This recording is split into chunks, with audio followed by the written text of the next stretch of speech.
Humanianity, a new religious call. Humanianity, religion for us all. Humanity, now we all can see. Humanity, how much better we can be.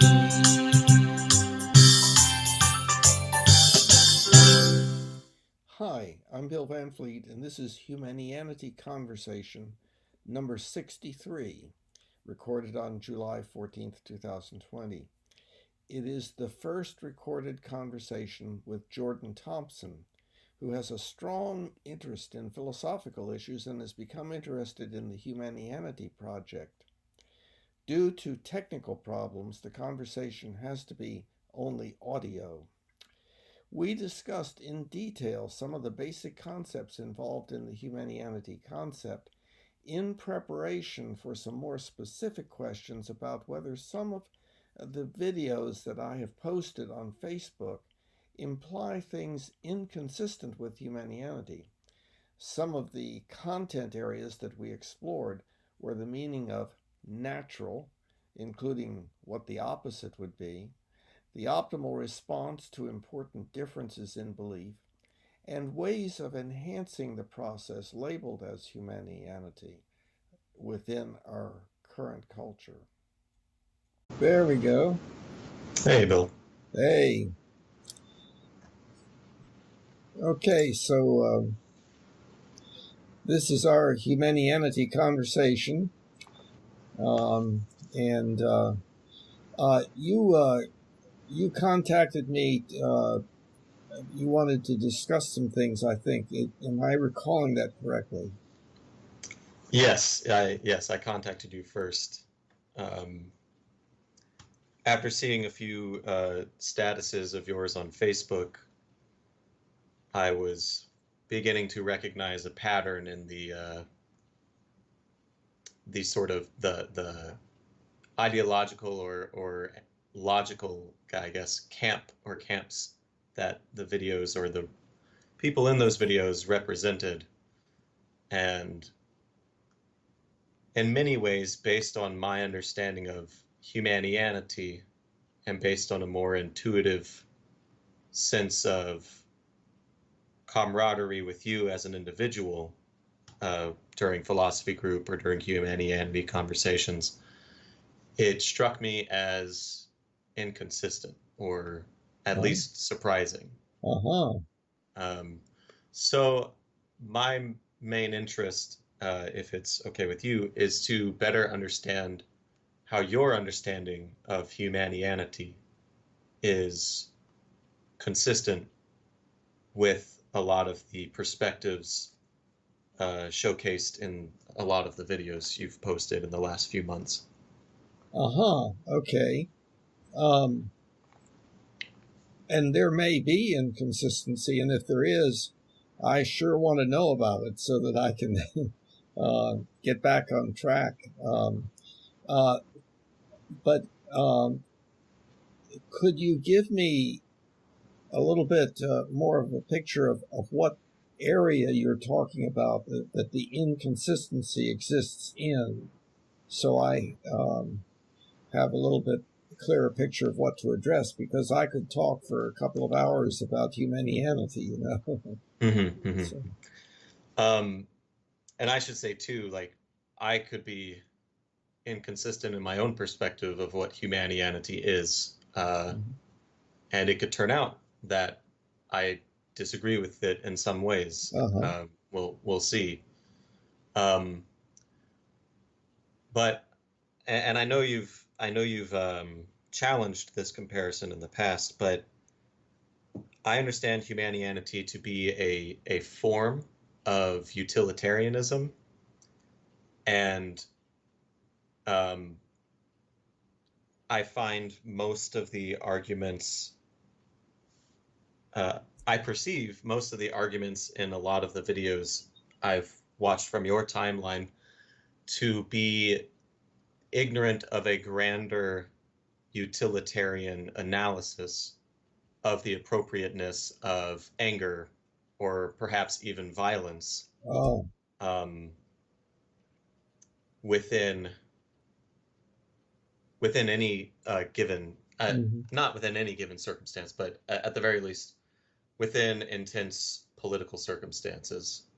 So I guess a more specific question for you is, in your mind, does the Humanian ultimate ethical principle preclude any strategy that relies to any extent on pain, suffering, disability, and early death toward the end of happiness, growth, creativity, fulfillment, etc.? I see. Okay, I'm beginning to understand a little bit more about what the concern is. On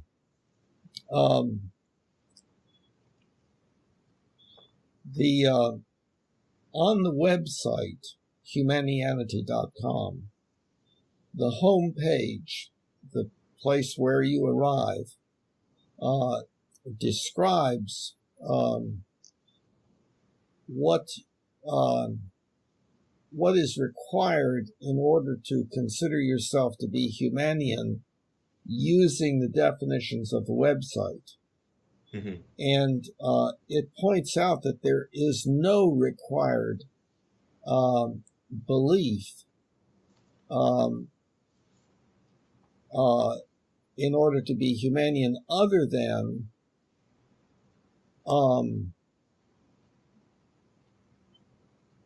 a commitment, which is a little different than a belief, a commitment to trying to live according to the Humanian ultimate ethical principle, to live in rational consistency with it. Rational consistency meaning the utilization of rationality where possible, and that referring specifically to the use of the rules of logic and the rules of evidence. One Humanian might say, oh, well, anger is good because, and it's usually like it, gets things done or something like that. And another Humanian, I myself, would say that in general, anger does not motivate that which will make things better, i.e. more consistent with the Humanian ultimate ethical principle. But that would be two Humanians having a difference of opinion. And then the question would be, well, what should those two people do in order to be consistent with the Humanian ultimate ethical principle? And I would maintain that we should have dialogue with the goal of coming to agreement, in that if we have opposite viewpoints about something, then one of those viewpoints at least has to be wrong, unless, of course, it's really a linguistic problem, use of a word in two different ways, so that there's a confusion in the actual communicative process. So,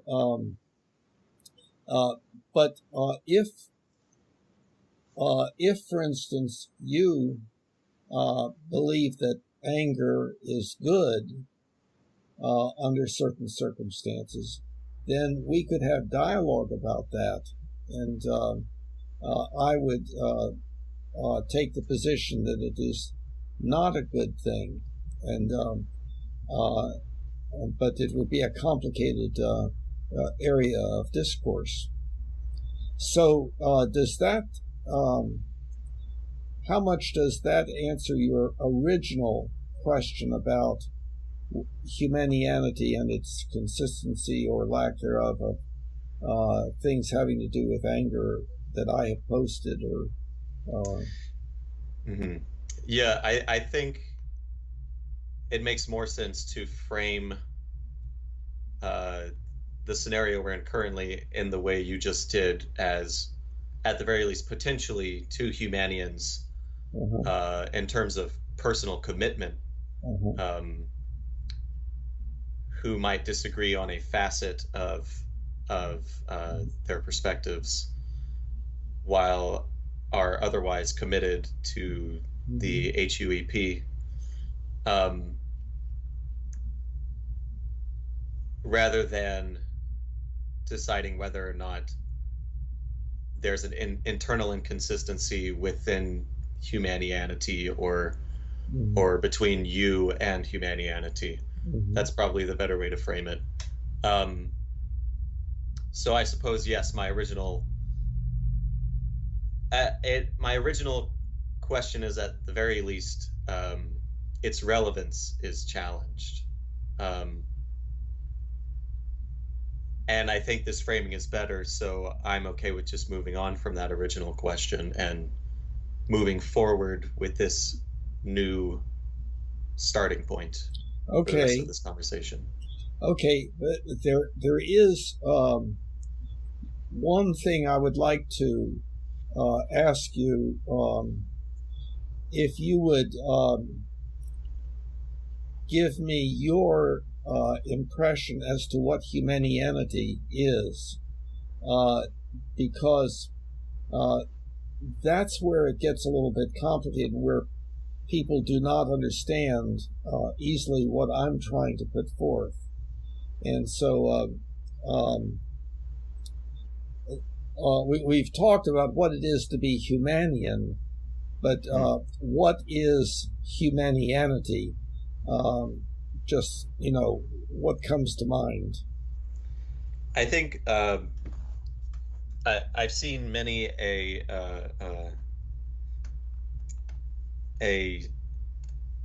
person study or looking into it think that it is merely a set of beliefs or principles, but I don't think that was your intention, and I don't understand it that way myself. I see it more as both a description of a process of our species, as well as a manifestation of that conversation within our species, or process within our species.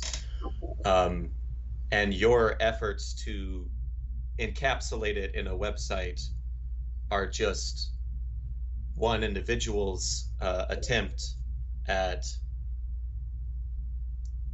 creating a template for this process. And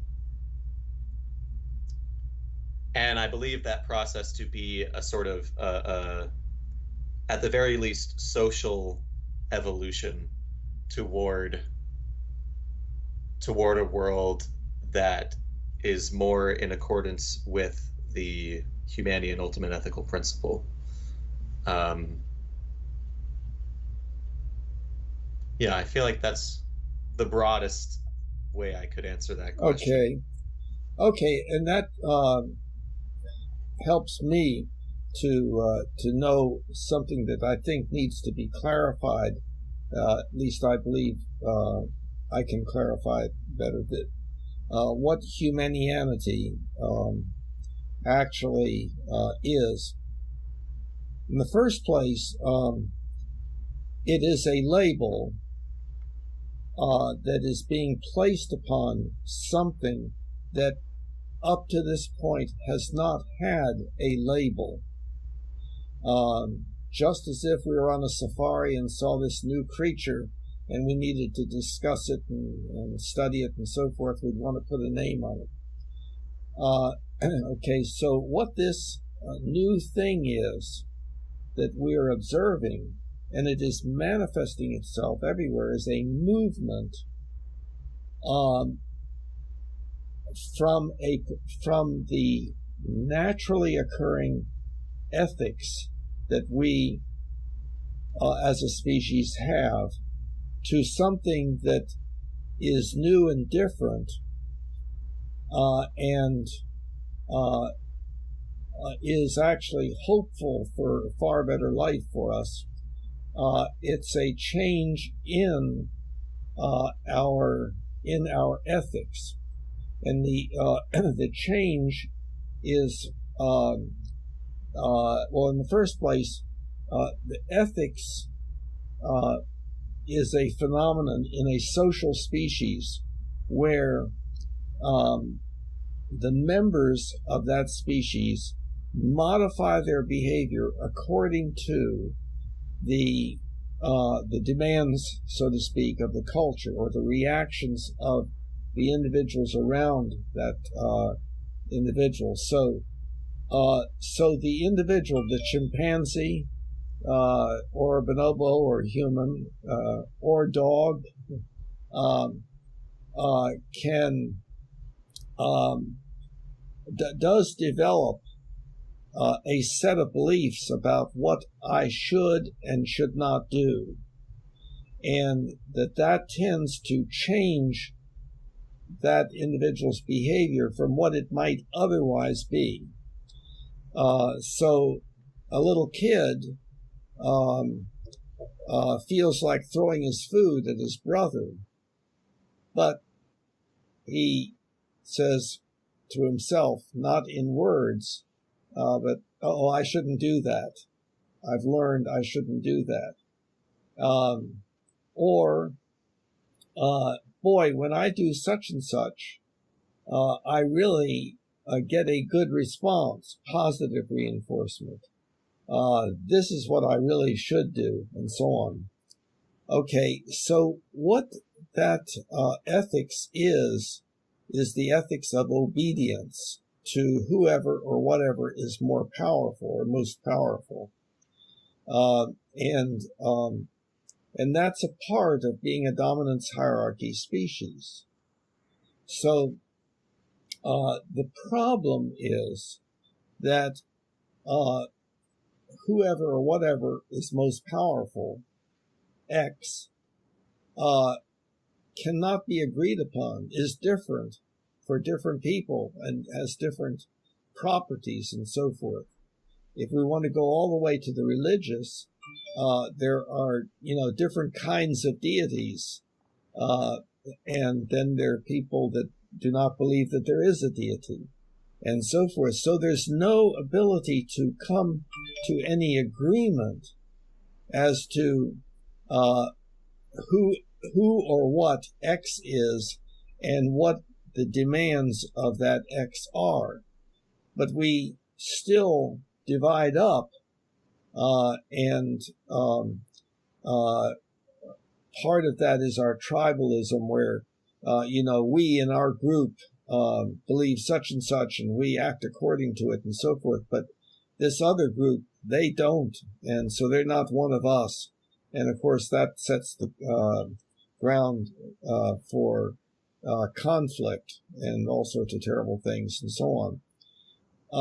Okay, so what I've been describing is, number one, the natural way that we tend to acquire our ethical beliefs or our ethics, and how that explains a lot of our pain, suffering, disability, and early death. That kind of ethics, of course, has been such as to promote the survival of the species. So our tribalism exists because it aids in the survival of the species. Now, what we humans have done, we've undergone two exponential changes. The first, the development of symbolic language, doing what you and I are doing right now. And then also, later, the rules of logic and rules of evidence, giving us rationality and ultimately the scientific methods and our ability to produce amazing technology like we are doing now. No other species can do that. And so with these new capabilities, we humans can say, what we just naturally do and have always been doing may not give us the best quality life that we could have. So what would be a different way of doing things. And what we're talking about doing things, what I'm talking about is ethics, figuring out what we should and should not do. And this new way has been to make use of our first two exponential changes, our ability to use symbolic language and our science and technology and so forth, to work out for ourselves a set of procedures, a way of doing everything insofar as we can figure out, that is based upon the social contract idea. And there, what it is that we all work on continuously procedures that are worked out by all of us for all of us. So it's not superimposed upon us. And so we're talking about rational ethics. In other words, that is logically consistent and also consistent with the most accurate beliefs that we can obtain, which is what the rules of evidence give us the capability of. In order to work on the goal that we all agree to. Now, what is that goal that we all agree to? Well, it goes beyond just the survival of our species, because if we survive as a species but we're miserable and we don't have to be, okay, let's do something else. So what is this additional thing? It would have to do with quality of life, and the way that's spelled out in the ultimate ethical principle is as much joy, contentment, and appreciation as possible, and as little pain, suffering, disability, and early death as possible for everyone now and in the future. And so that then is put into the Humanian ultimate ethical principle as we should do that which will promote the survival of the species and as much joy, contentment, and appreciation as possible, and as little PSDED, pain, suffering, disability, and early death as possible for everyone now and in the future.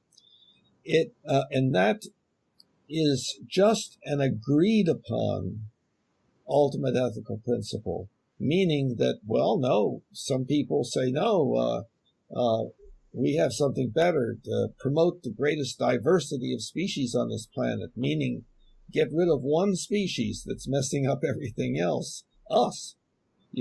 So it is arbitrary, but it is the goal that I think most of us would agree upon, especially if we are, quote, mentally healthy and not filled with anger and a wish to see everything blow up, or whatever.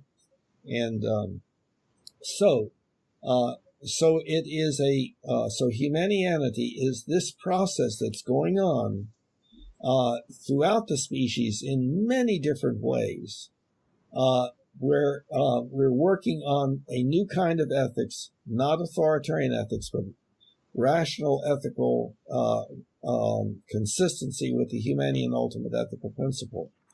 So,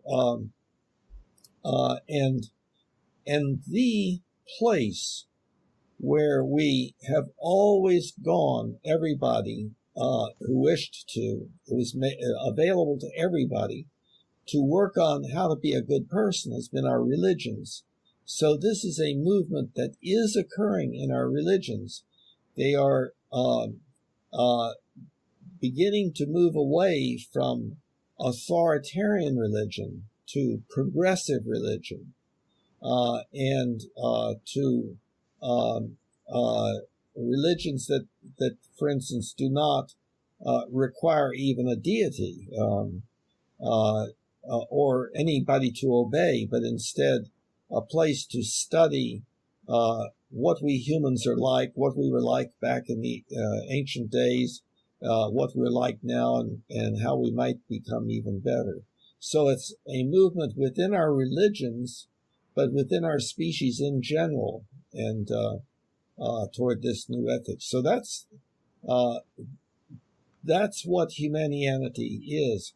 And ultimately, there's the metaphor on the web page that has a conical mountain and these worm-like creatures crawling up, except they're not crawling, they're growing at the front end and atrophying at the back end. And so they're going up and thereby becoming more and more similar to each other. And when they all get to the top, then that would be Humanianity, the religion for humanity. But currently now it's just a movement within the religions and things that are not referred to as religion, but may be, or other things that are not, have nothing to do with anything we would call religion. So that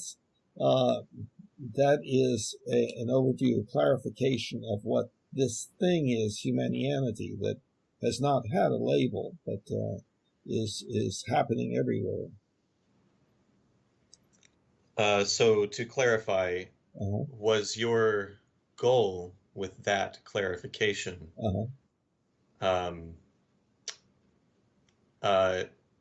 to simply refine my answer to the initial question of what is Humanianity to me, or was it countering specific ideas that I put forth about what it is? No, it was not countering anything that you said.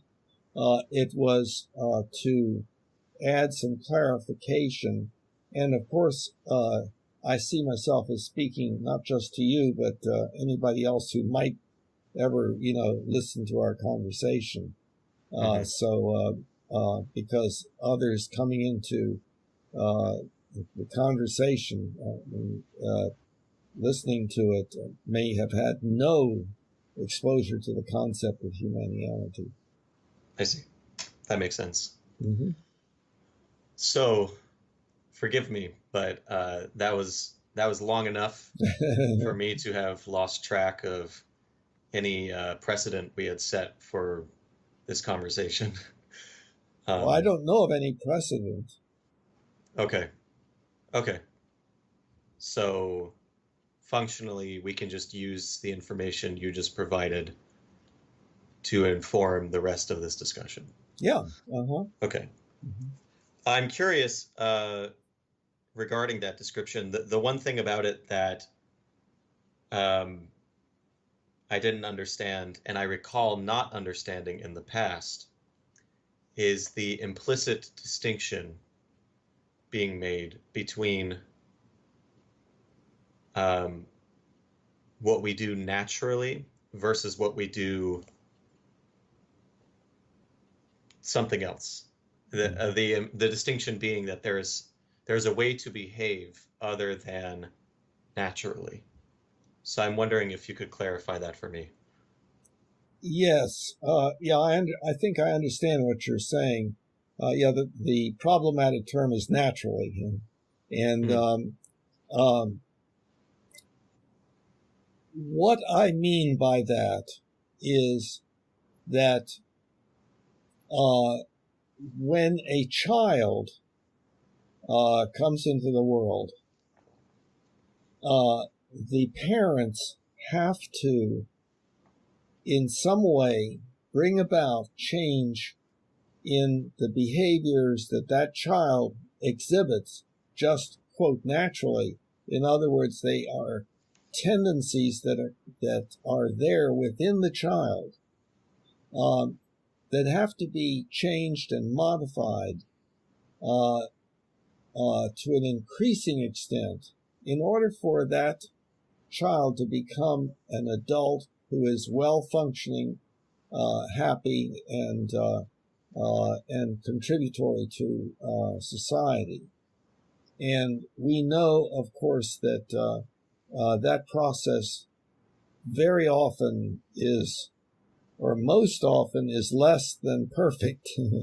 And and very often is significantly deficient, such that the person may be more of a problem to society than a contributor to it. So what naturally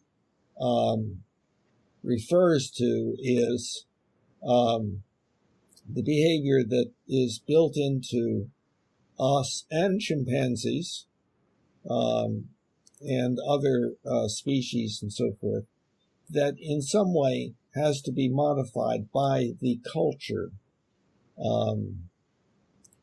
So does that clarify what I mean by naturally? It is a little bit of a problematic term, I agree. It might. I just want to make sure the behavior that would yield the metaphorical progression up the cone, what alternative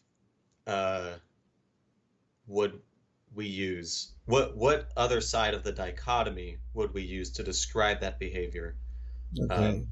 as opposed to natural behavior, which, at least as the word is used in your description, based on my perception, would imply a lack of progression up that cone, and in fact potentially even a decline from the height you're currently at. Well, okay, you're applying, as you should, the word naturally to one specific area, like this idea of the progression of groups that are primarily considered to be religious up the mountain, namely becoming more progressive and so on. One of the naturally occurring built-in phenomena within us humans and chimpanzees and other similar species is tribalism. And so our dealing with our natural tendency toward tribalism, to inhibit it and to become more, quote, inclusive, is an effort that is very difficult, but is certainly one that is being undertaken. So that would be an example in that area. But you could take another area, let's say interpersonal relationship, let's say primary significant other relationship like a marriage. There is a natural tendency to worry about who is going to be in the dominant position. And of course, what happens is, and to the other species than ourselves, we can maintain a rather difficult to maintain position of a peer relationship, but it is very easy for it to suddenly move to a question of, well, who is going to be more dominant? And of course, what that is manifested by often is anger and hostile behavior. So the anger and hostile behavior is designed to achieve dominance, but it produces anger and hostile behavior back, and so forth. So there's an escalating struggle for dominance, and only 4 outcomes, all of them being bad, as far as the future of the relationship is concerned. And then you could see this, similar things, but modified somewhat in hierarchical relationships like parent-child or employer-employee and so on. So um, um, and of course, an example of us trying to move in that direction internationally is United Nations, where we sit down and listen to each other and try to figure out what will work for all of us. But of course, that kind of national democracy is very primitive right now. It's in its childhood, and it's mostly organizations mostly maintained by struggle for dominance and jockeying for who's going to be more powerful and so forth. And we've backslid a little bit with regard to that recently. I would say that's getting into a political statement. So does that clarify? Let's see. Lost track a little bit. Naturally, is that what we're dealing with? It did not clarify it to me. I'm asking specifically, or I don't remember if I worded it this way before, but there is a binary or dichotomy implied, at least by my recollection of your use of the word naturally when describing what humanianity is. I'm asking if there is a word that we could use moving forward, or that I should be aware of moving forward, to describe the alternative to natural behavior, or is there no such word, and is that just because natural has its problems as a useful term in that section of the description? Well, I don't think that there's, let's see, the word that comes to my mind is better. Right, okay.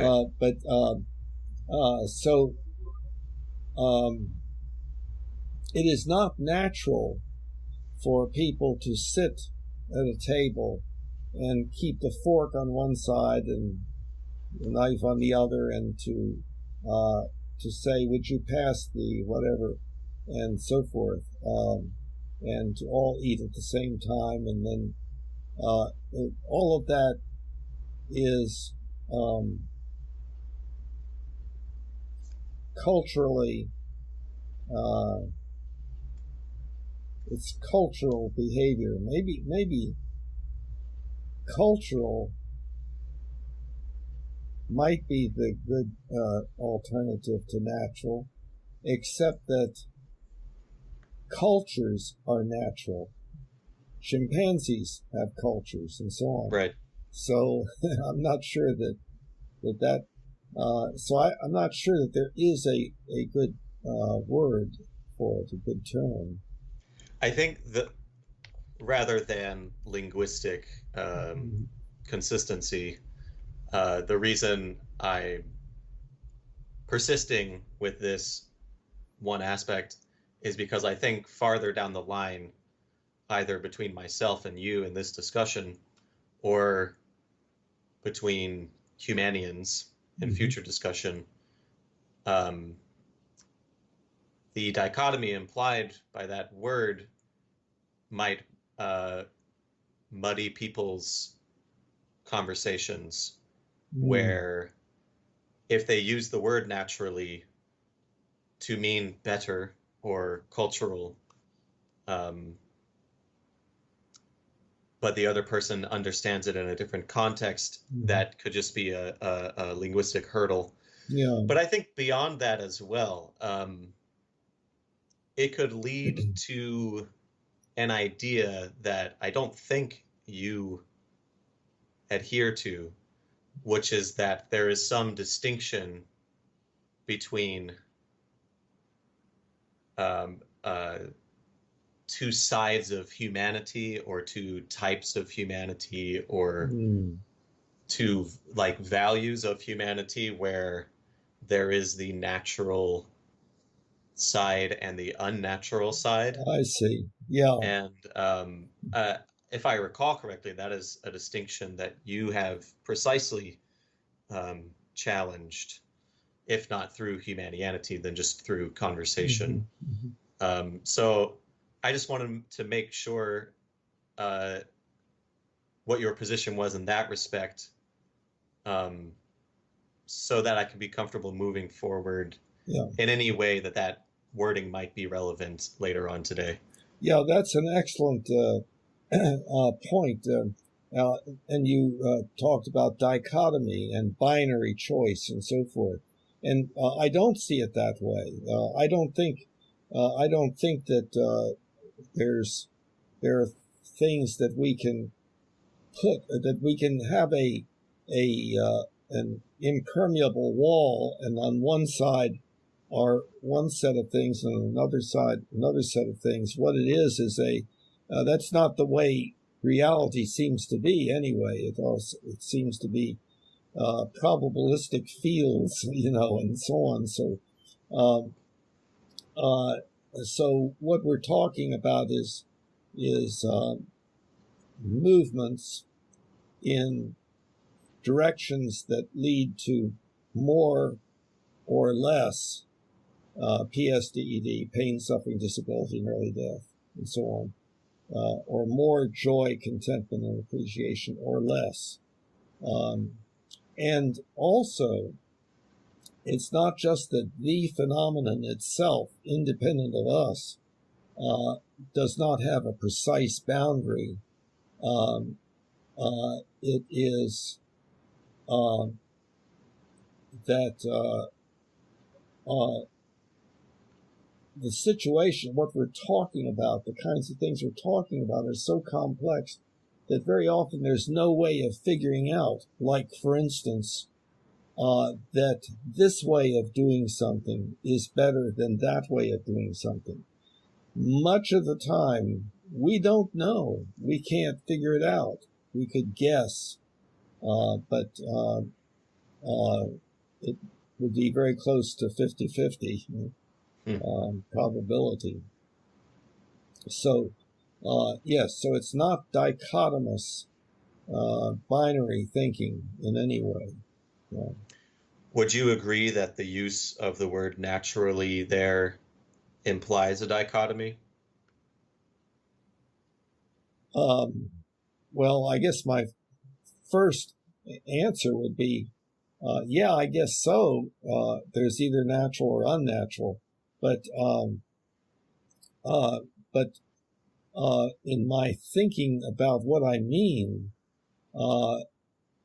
it would have to do with more natural and less natural. Interesting. You see,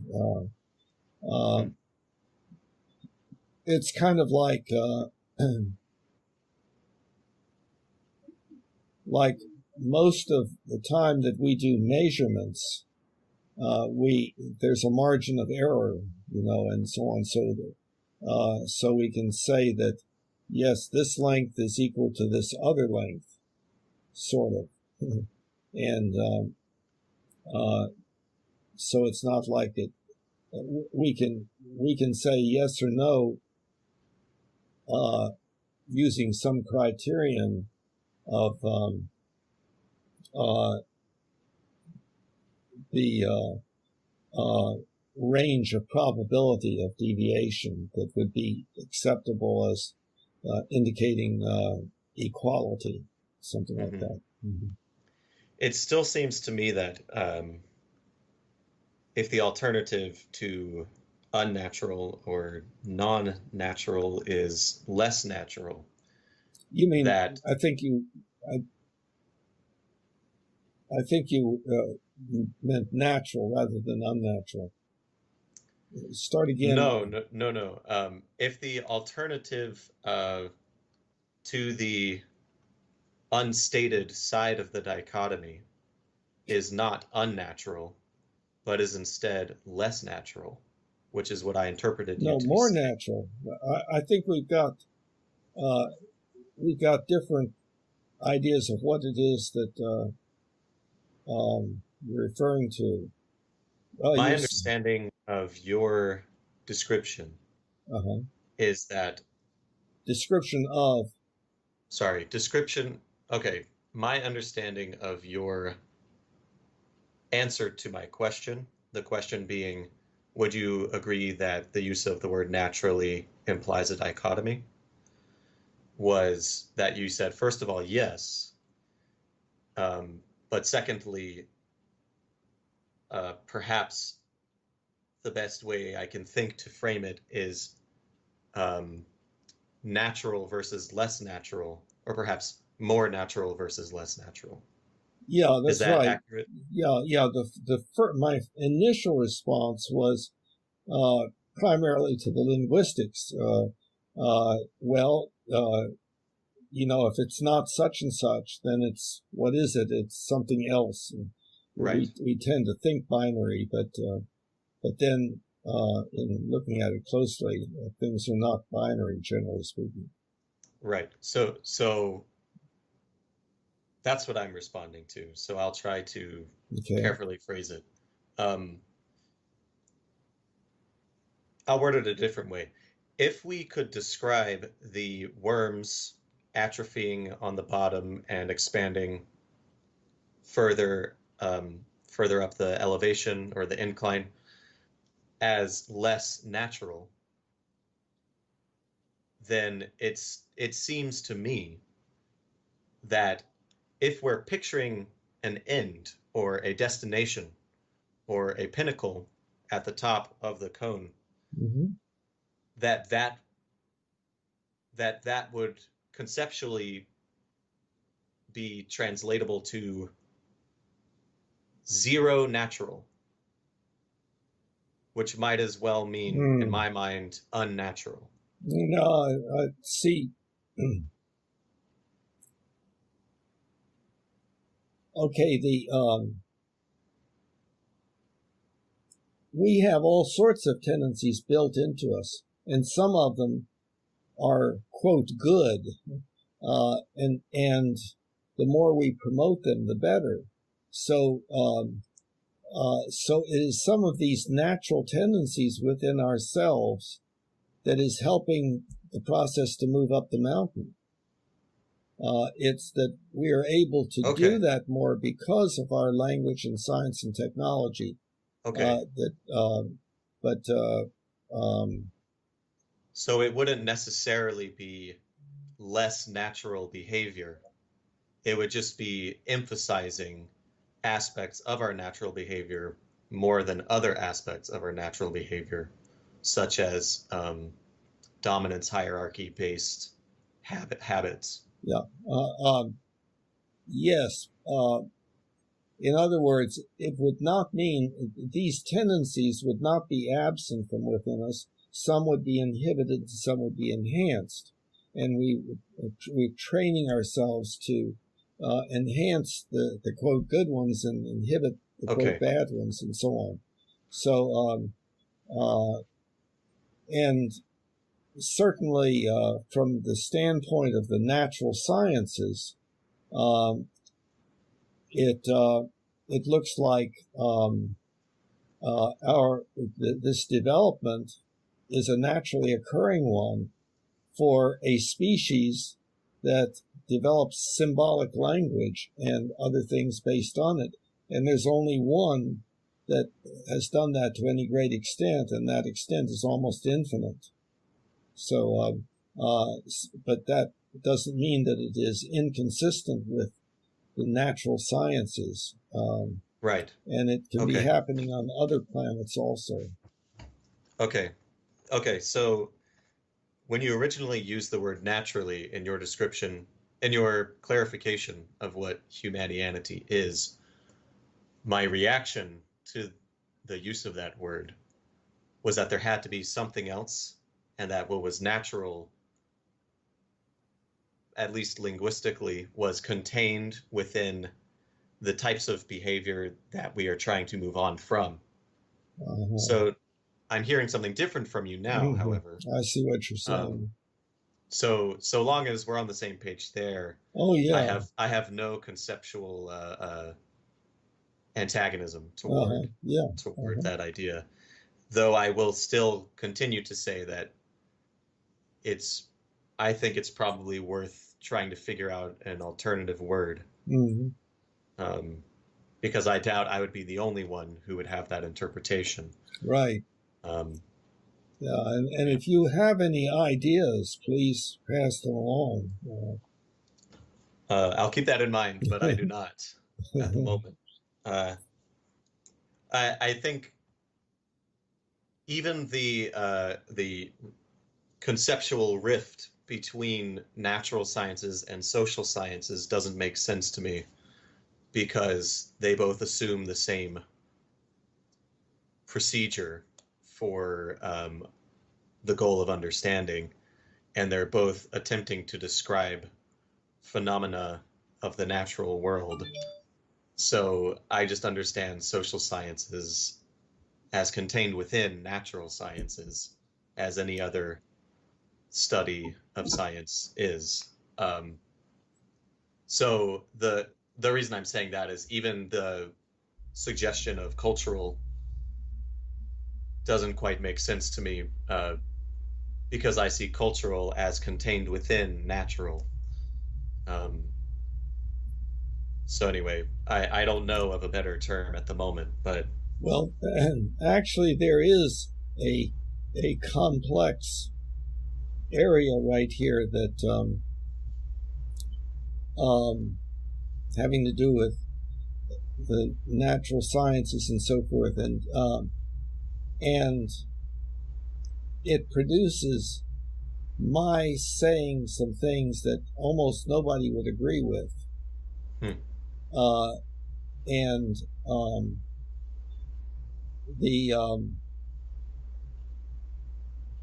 see, I would maintain. Well, first, let me ask you this: do you believe in any supernatural entities? no, I do not believe in them. Okay, and I will maintain that you do. And see, so already, but you would not be alone. Now, what do I mean? Well, we have to get to what the word supernatural means. And what it generally means is things nowhere described in the natural sciences. And if you believe that you have a mind, and if you believe that you can choose to do things, then you already have supernatural beliefs, because the natural sciences are like physics, chemistry, biology, neurology, that sort of thing. And there are no equations that contain any variables having to do with the mind or any of its contents and so forth. And so, as far as the natural sciences are concerned, the existence of the mind is no different than the existence of a god or gods or whatever. And what that gets into is, and this is a plug also for a free book on the mind-body problem that is under philosophy in on the website, Humanianity.com. The mind-body problem is an unsolved problem that I think that I have clarified in a way better than any way that I have seen so far. And I've had a couple of people say that, yeah, it really is meaningful and so forth. And I don't know that I can easily try to clarify my, quote, solution to the mind-body problem without it taking us down a different path and so on. It would, to be understandable, it takes too much time. But I would say this, that if we talk about, well, see, the problem is, take any term like reality, and people mean different things by it. And so if we mean by reality that which exists independent of our beliefs about it or our perceptions of it, then all we have are models of reality, perceptual models, belief models, linguistic models of those belief models, and so forth and so on. And the only evidence that we have, that I can think of there being such a thing as reality, is our ability to predict. In other words, so if there were no ability to predict anything, then there would be no reason for any concept such as reality. But anyway, that's a whole area that could be opened up. Yeah, and perhaps my response will inspire it to be opened up, even if I don't necessarily intend it to, keeping in mind that you said it might take us off track. But I agree with that setup for what reality is and what our relationship to it is. My conclusion, however, would then be, if we think of supernatural in the way you seem to be thinking about it, such that I, a non-theist, would still believe in supernatural entities, then I would say that it is only my beliefs are only towards something supernatural insofar as we can only understand an abstraction away from reality because we are relying on models. So in other words,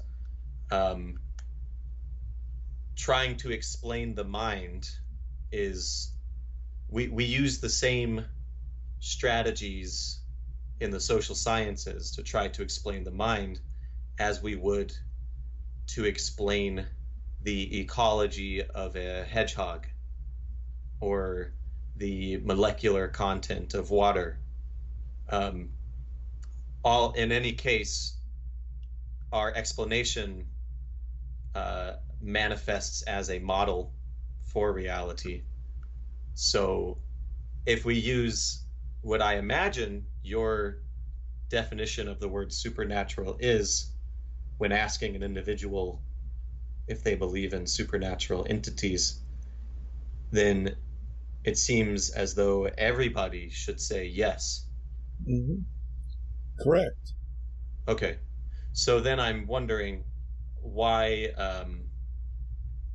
was that your response? Unless they are severely impaired.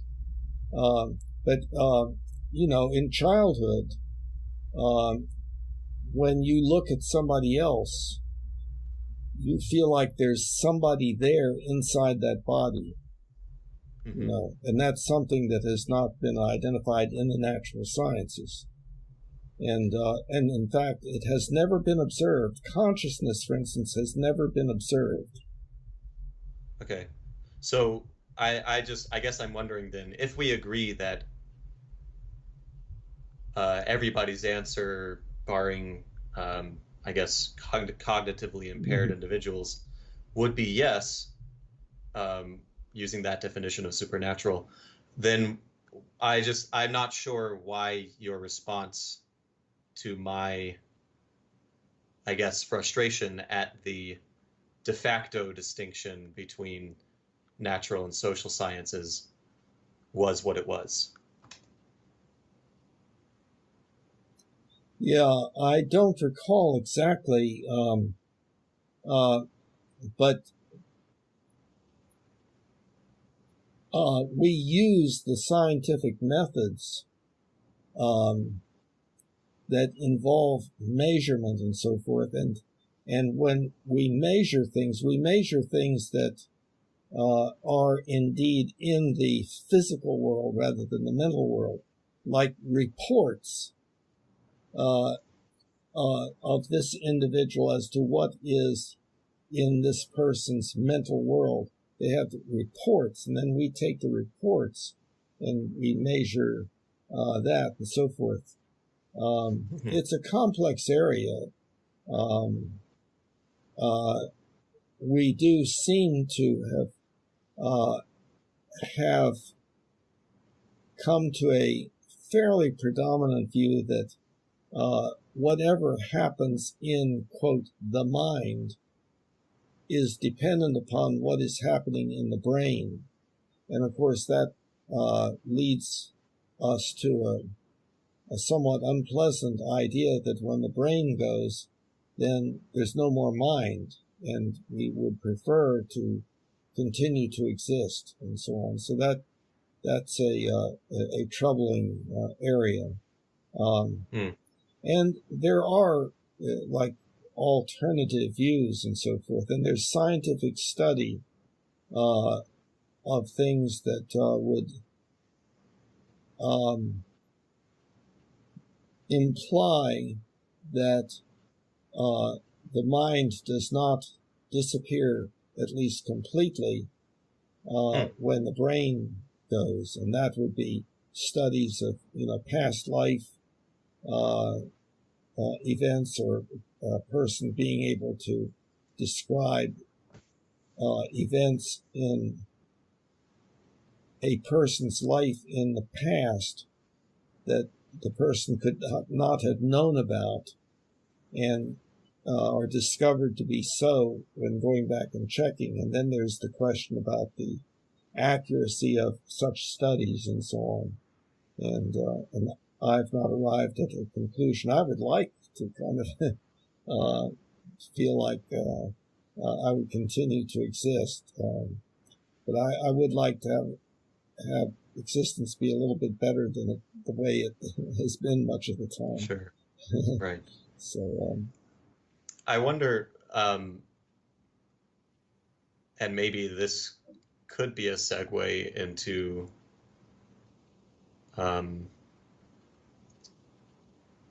my concerns that initiated my reaching out to you in the first place. Do you put the same amount of weight, as abstract of a way of wording it that is, on studies derived from social sciences as you would in studies derived from natural sciences? Okay, the problem is that my answer to that could be understood in different ways. Okay. I think the rules of evidence and math and so forth are essentially the same. To some extent, the social sciences may be more difficult to study in detail. In other words, we're dealing with such complex phenomena that setting up experimental design that varies only one a variable that is then measured independently in relationship to something else that is done or not done. It's harder to do that socially. So what we have is we have our sciences being able to predict highly sensitively and highly accurately certain results. And then we have other sciences that it's much more probabilistic. And for instance, the weather would be an example. Well, there's a 50% chance that it'll rain tomorrow or something like that, So I think it has not to do with the difference in methodology, but it has to do with the difference in the complexity of what is being dealt with. And in the natural sciences, you can set up an experiment that is highly, highly specific, but you couldn't do that very easily socially. So I would say that's where the problem comes in. It's the content, not the method, that is different. Okay. Do you come from a social science background? Yes, I do. I spent 50 years in the area of psychiatry, and doing psychotherapy, and I did therapeutic community and milieu therapy, and family psychotherapy, and stuff like that, marital psychotherapy. And I think, and my original interest had been in psychoanalysis.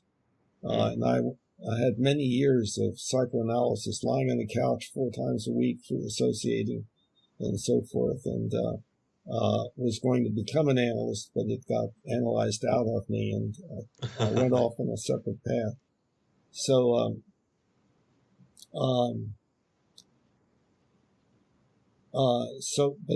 but that led to my interest in, quote, the mind and relationships, and especially quality of life, and what leads to impaired quality of life, and how can that be addressed, and so forth. And then along with that, the interest in philosophy. So, and then ultimately kind of bringing everything together to produce this Humanianity thing, and the books like on the mind-body problem, and so on. This was partially answered in that answer, but did your experiences in that field, and then the interests that, such as philosophy, that you came to through your experiences in that field, lead to any sort of overt political ideology for you? I've never had much interest in politics. Recently, one can't help but have some interest, I think.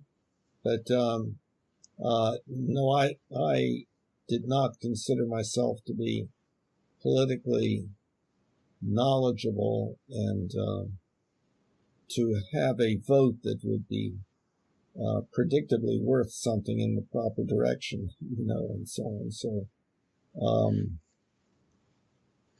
it sounded to me earlier, you use the UN as an instance of a sort of primitive, correct me if you would prefer a different wording, but a primitive global democracy, or sort of representation of the globe, of the people of the globe. That leads me to assume that the higher order version of it that we might find in a more in a world that better realizes the Humanian ultimate ethical principle, would be a democratic world. Would you agree with that? First answer, yes. Second answer, that democracy as we think of it is probably not the best, but what would be better than that, we are not ready to do at this point. And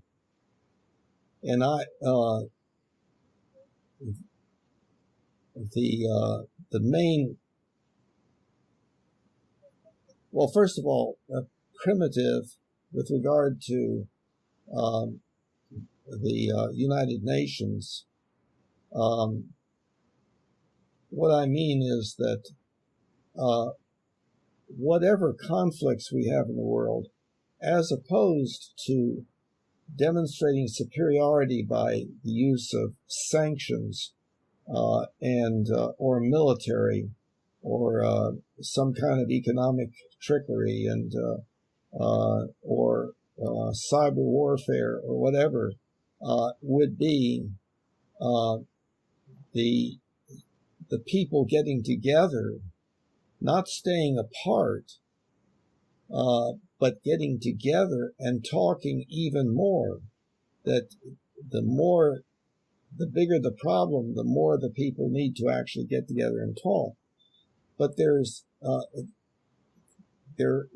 an additional aspect to it, which is not at all recognized as an important part of the total process, and that's transparency. In other words, rather than those people meeting in a closed room, they should their conversation should be available to anybody in the world. And then there's another that's one part. Another part is the idea of democracy, each person having one vote, is not really highly logical. By logical, I mean rational, I would say. And we recognize that. The example that I usually give is if you're going to undergo brain surgery and there are difficult decisions to make, do you want that to be a vote of the hospital staff? Or what? You'd want the person who knows the most to have the most effect on that decision-making process, more than likely. Okay, well then if you extend that, then although it is hard to imagine such a procedure in our current situation, what would obviously be a better procedure than the one person, one vote would be that each person would have his voting card with his profile on it. Now, the profile is his educational profile, his demonstrated knowledge in all the different particular fields, which would always be upgradable and so forth. And then, for any particular vote, there would be a mathematical determination as to how much influence a vote would have depending upon the educational profile of the person submitting that vote. So that would mean that the people who knew the most about something would have the biggest effect on the decision making. Now, there are all sorts of problems if you take that and try to put it in the middle of where we are right now. Well, it doesn't fit because, we don't have agreed upon methods of determining a person's actual knowledge about things and so forth. So there would be a whole lot of stuff to work out along those lines, and we would have to be living entirely differently than the way that we currently live. But that might also, people talk about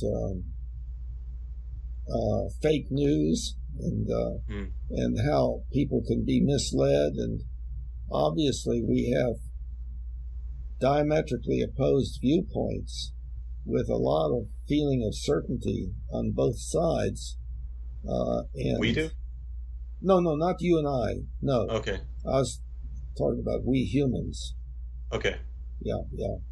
glad you mentioned that. Yeah. No, because I think that you and I tend to think pretty much alike in many regards.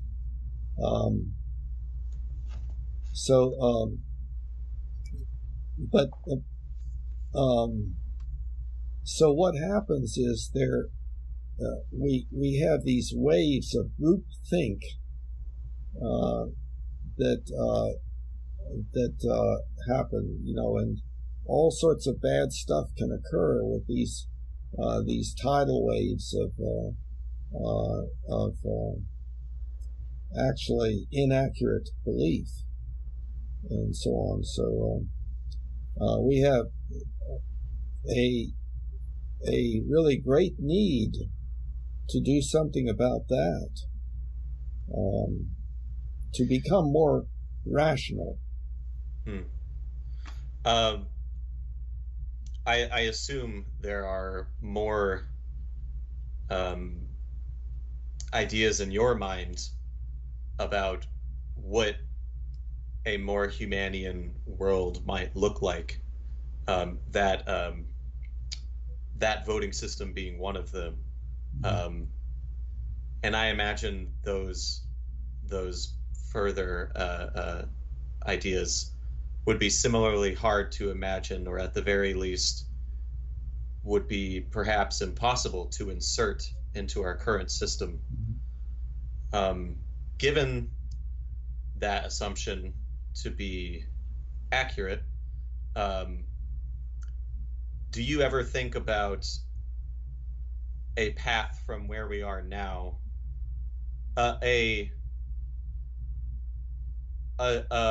general tactics or strategy from where we are now as a people, as a country, as individuals, as a species, to those ideas being manifest in reality?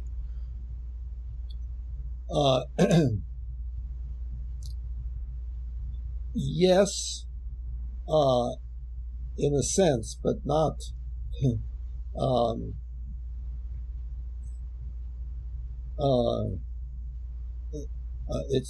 It's nothing like a big answer that would clear up everything this year or this decade or something like that. But what I come to the conclusion about is that I believe that we are highly dependent upon the accuracy of our beliefs. So the more inaccurate our beliefs are, the more we make mistakes. And probabilistically, mistakes usually lead to worse outcomes than better outcomes. Not necessarily, but usually. And that's why we have some motivation to acquire accurate beliefs. Worse and better being relative to the HUEP? No. Oh, yes. Yeah, yes, that's right. Yes. Okay. Sorry to interrupt. No, that's right. So, in other words, when we make mistakes, the odds of increased pain, suffering, disability, and or early death are increased, at least somewhat. Not always, and occasionally we can make a mistake and turn out to be one that we're really pleased we made because we had an unusually good outcome that we had not been able to predict. Unintended consequences and so on, which can be positive as well as negative.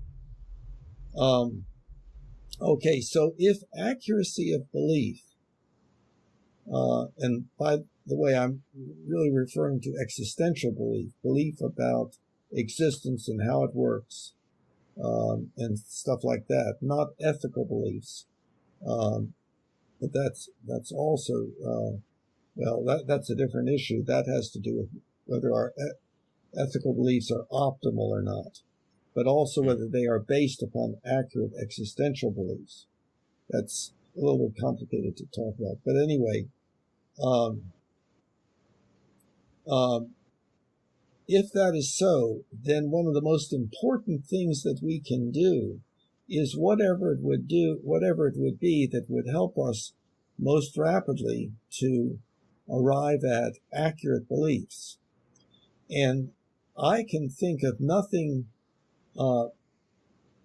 more effective than when two people identify that they have a difference in belief, that they work on that by talking about it back and forth, trying to understand each other and working toward agreement, but always with the understanding that if agreement is arrived at, it could still be incorrect and can easily be challenged once again. But that this sharing and comparing of ideas that are different with the goal of trying to come to agreement would be an extremely high-level ethical principle that not many people have as an ethical principle. But it is developing more and more. More and more things are happening like what is happening between you and me right now. There are discussions and debates, efforts to understand the other side, efforts to work toward agreement, braver angels debates that try to bring opposing sides together with respectful dialogue and real listening to each other and so forth. NPR, National Public Radio, and discussions, hearing different viewpoints and so forth. We don't have a real strong emphasis upon the idea of continuing to have the discussion until there is agreement. Now that would really only be with regard to differences of opinion about things that have to do with the quality of our lives, pain, suffering, disability, and or early death, or joy, contentment, appreciation, and so forth. In other words, the more it has to do with what life is like for us, making the world a better place and everything, the more important it is to continue that discussion. The postmodern approach to that is, well, because we've learned that we can't achieve absolute truth, then there's just what's true for you, maybe not the same as what's true for me, and so we can just go and have a beer. We just won't talk about it. Further discussion would not be productive. That's that kind of thing. Just to clarify with that final point, is that based on your exposure to philosophy? Is your confidence in that claim of what postmodernism, what the postmodern perspective or approach is based on philosophy? Well, now, I'm saying the postmodern approach is a regression in the opposite direction. You understand? Well, and I'm asking, is that claim itself based on your readings of postmodern philosophy, which is where postmodernism originated? Yeah, and discussions, yes, that's right. It is. Interesting.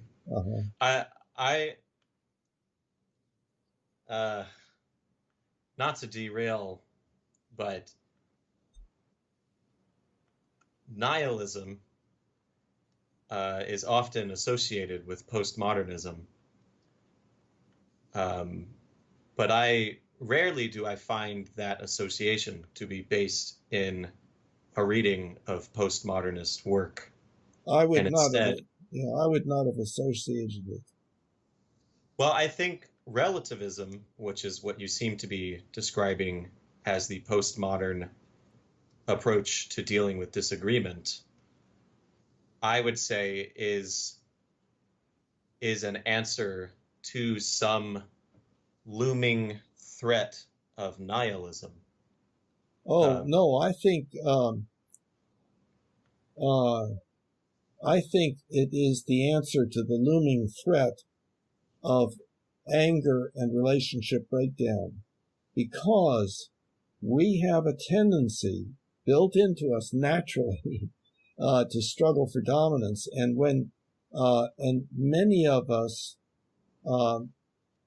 react to somebody disagreeing as it being a challenge to us, and to be shown to be wrong is to have lost the battle, lost the argument, and to have a reduction in one's self-esteem, i.e., one's perception as to where one is in the dominance hierarchy, and so forth. So I see the postmodernist approach to difference of opinion as being a way of maintaining peership, of getting away from the situation that might evoke a struggle for dominance. I understand that, I think. Would you agree that the way we discussed reality 30 minutes ago is a deconstructionist, postmodern understanding of reality? There's no connection in my mind. In the first place, I'm not real good at understanding precisely what these large group terms really refer to. Deconstructionist, I don't know what that means. Right. So both big terms are references to their categories of philosophy. Yeah. And they are often, by people who make certain associations with postmodernism, evoked in a sort of mocking way to shut down ideas such as we don't have access to capital T truth, or there is no objectively good or bad in the world, and fundamentally where somebody ends up deciding what is good and bad is based on some arbitrary logical chain. Oftentimes today, outside of the realm of philosophy as its own credited field of study, that is how I understand words like postmodern to be evoked. And it seems to me to ignore the actual content, or further, the actual conclusions based on the content that many postmodern works cite. Yeah, well, so when I hear you say postmodern in this way, it feels like a misuse to me, which is why I wanted to clarify that your use of that word was based on exposure to postmodern philosophy rather than based on some foreign actor, foreign to postmodern philosophy, appropriating the term and using it for their own understanding or their own point. Such as people on the intellectual dark web. That's where I'm getting to eventually here. I find people such as Sam Harris or Jordan Peterson or Ben Shapiro or Dave Rubin, when they evoke or when they reference postmodernism or deconstructionism or even sociology, they are oftentimes doing it in a mocking, well, from my view, mocking propagandistic starting point. And however, I find the way we described reality earlier to be based on a deconstructive analysis, and I find it to be a conclusion commonly arrived at in many postmodern thinkers. So I'm derailed now.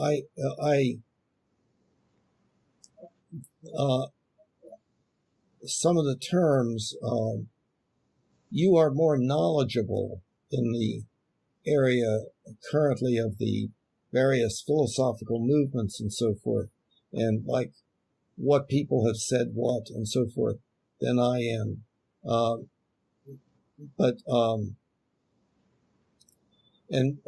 I'm familiar with the intellectual dark web, and those individuals and so forth, and I do not necessarily agree with a lot of what they say, but I think they're dealing with very important issues and so on.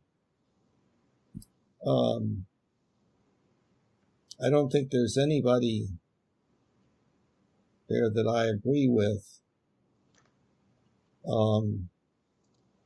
I really just brought them in just to clarify my initial question as to why I just wanted to make sure where your use of the word was coming from. Postmodern, yeah.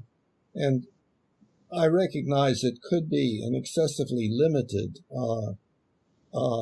meaning to the word. It is, I learned about it long ago, that it's in book 1 on under philosophy on the web, on the website, having to do with this whole problem of our difficulty in coming to agreement, and especially with regard to a basic ethical philosophy and so on. So, but it was not by virtue of a lot of training in the area of philosophy and being able to identify exactly who said what and things of that sort. Okay. So there could be inaccuracy in or something non-optimal about my use of the term there, but in these conversations, there's my conversations with Mike, who does regard himself as postmodern, and he and I do have specific kind of differences and so on, but his position is a little bit unusual, maybe compared to most people who are, quote, postmodern in their approach to worldview and so on. So, as you have previously described it?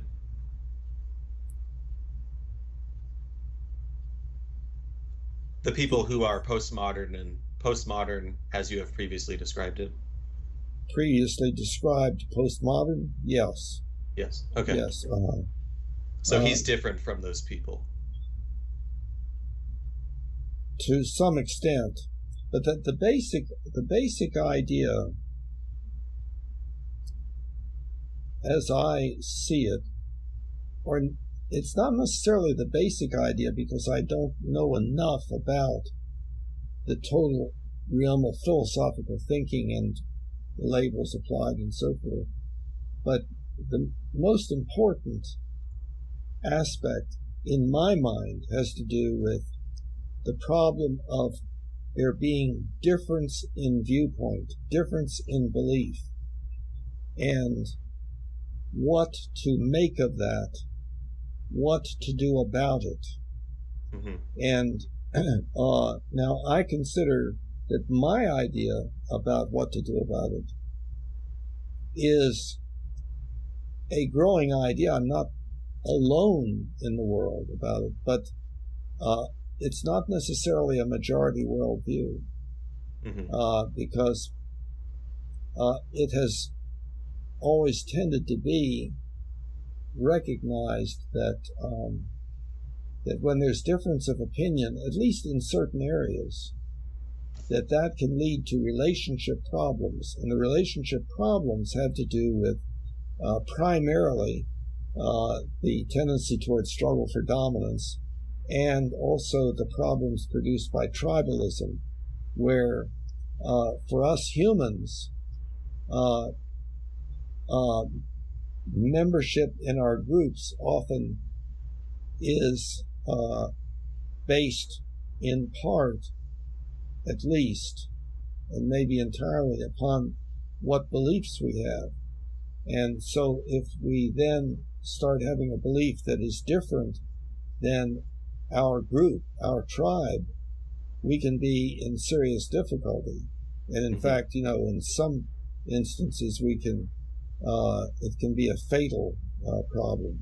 We can be killed by the group. Honor killings and things of that sort.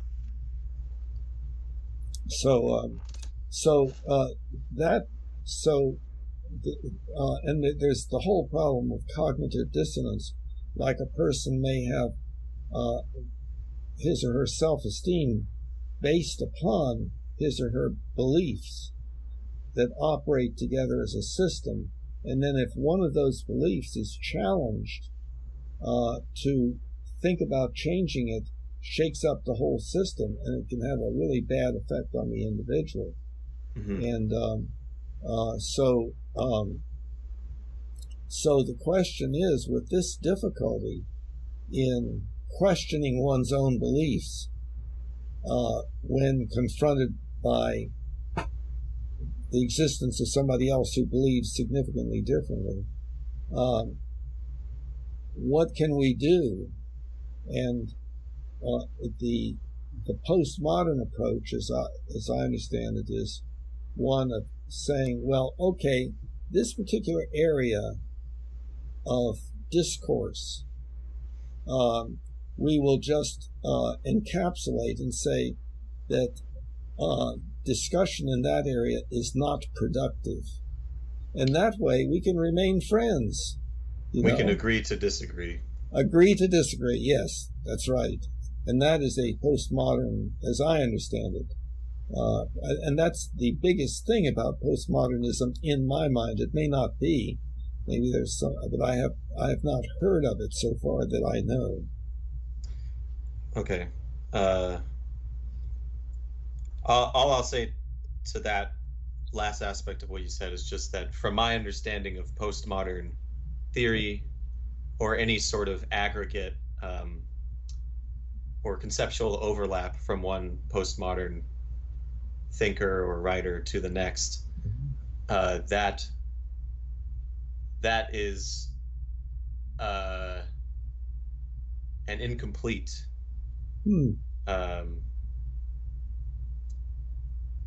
or an incomplete understanding of the word is implied by that use of it.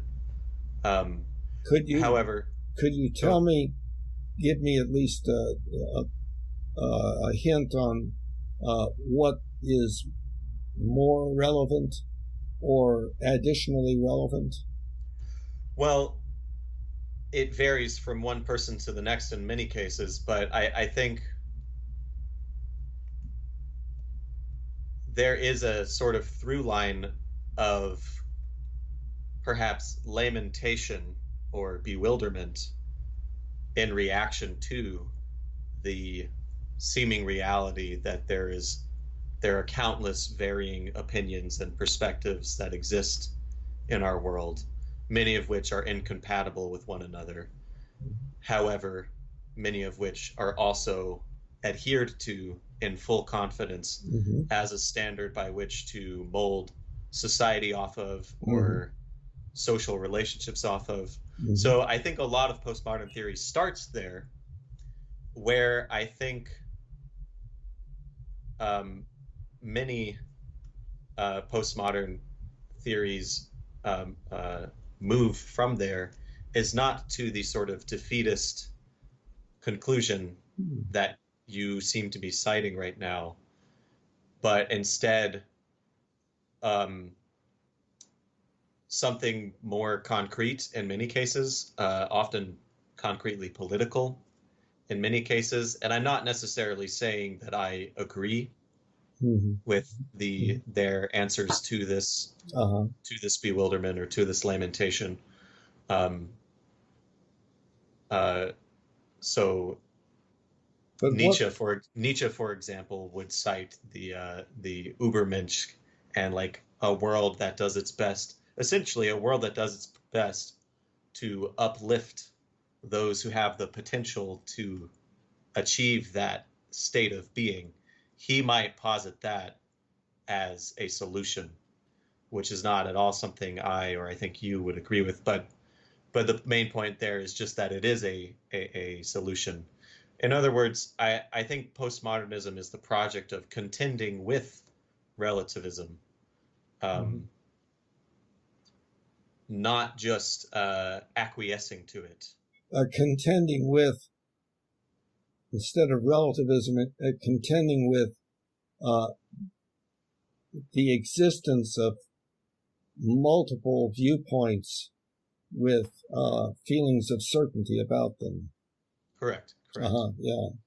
And whether or not such an existence is acceptable or good or the way things should be. What is the Übermensch solution to that? Can you say a little bit more about that? It's pretty complicated.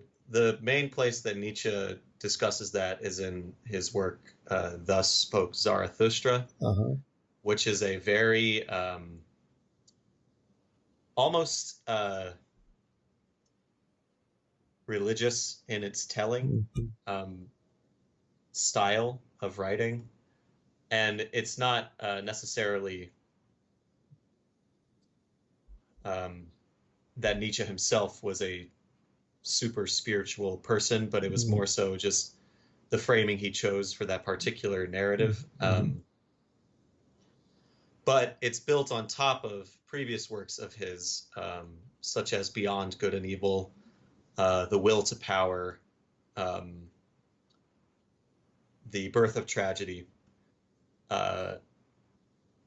where the concept of the will to power is expanded upon mostly. So it would take quite a while to get into it primarily, but my understanding of the Superman, as it might be translated, is somebody whose only standard for decision making is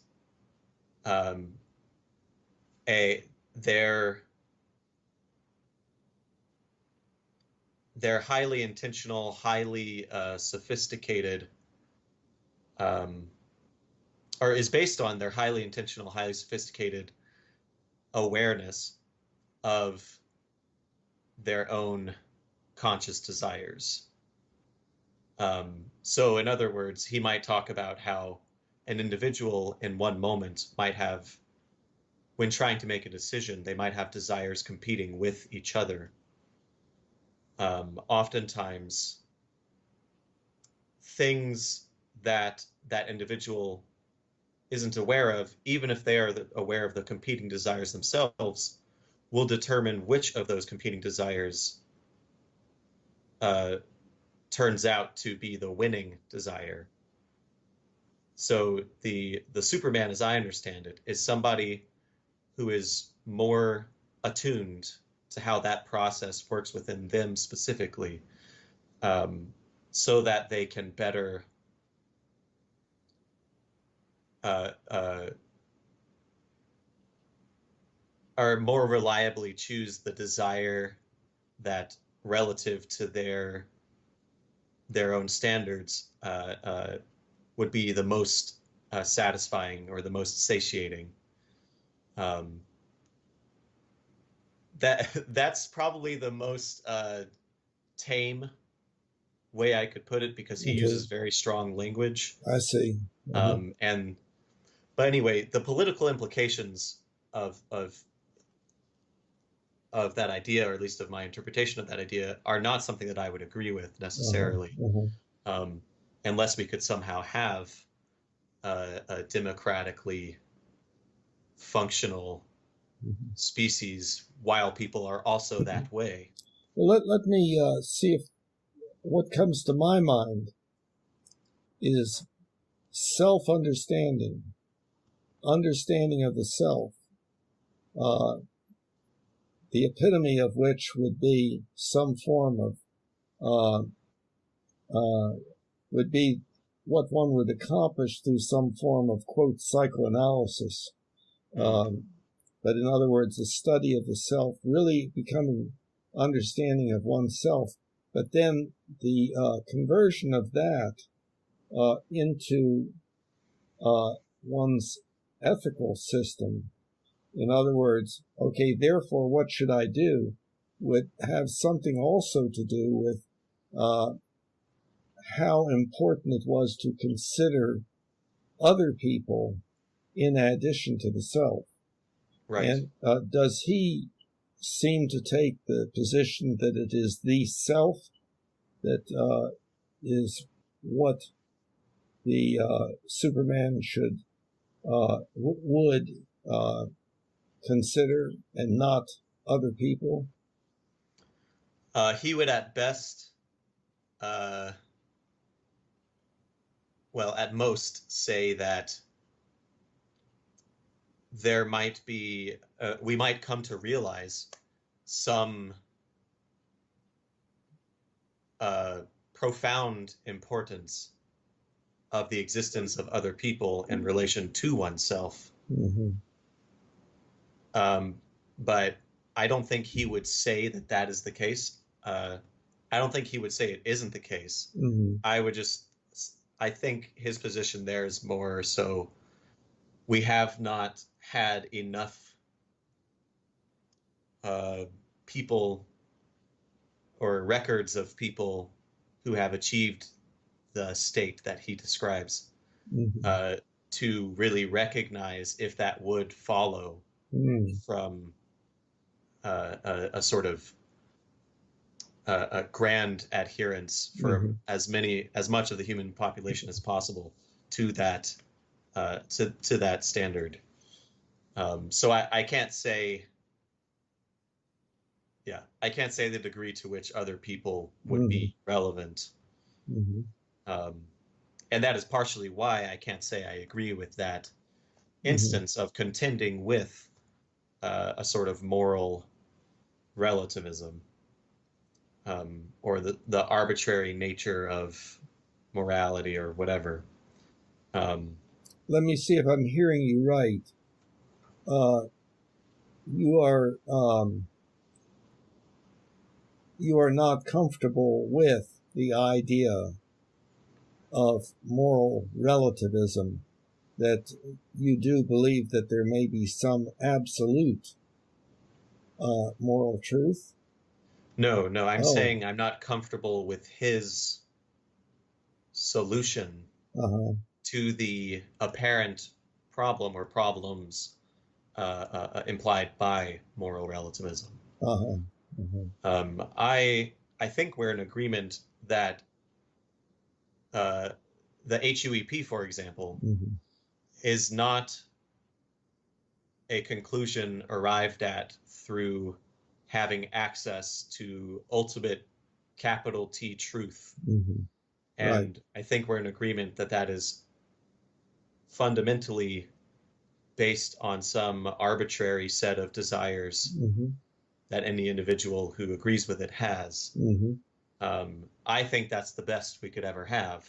Me too. Yeah. As far as we've been able to tell, that's the best we could ever have.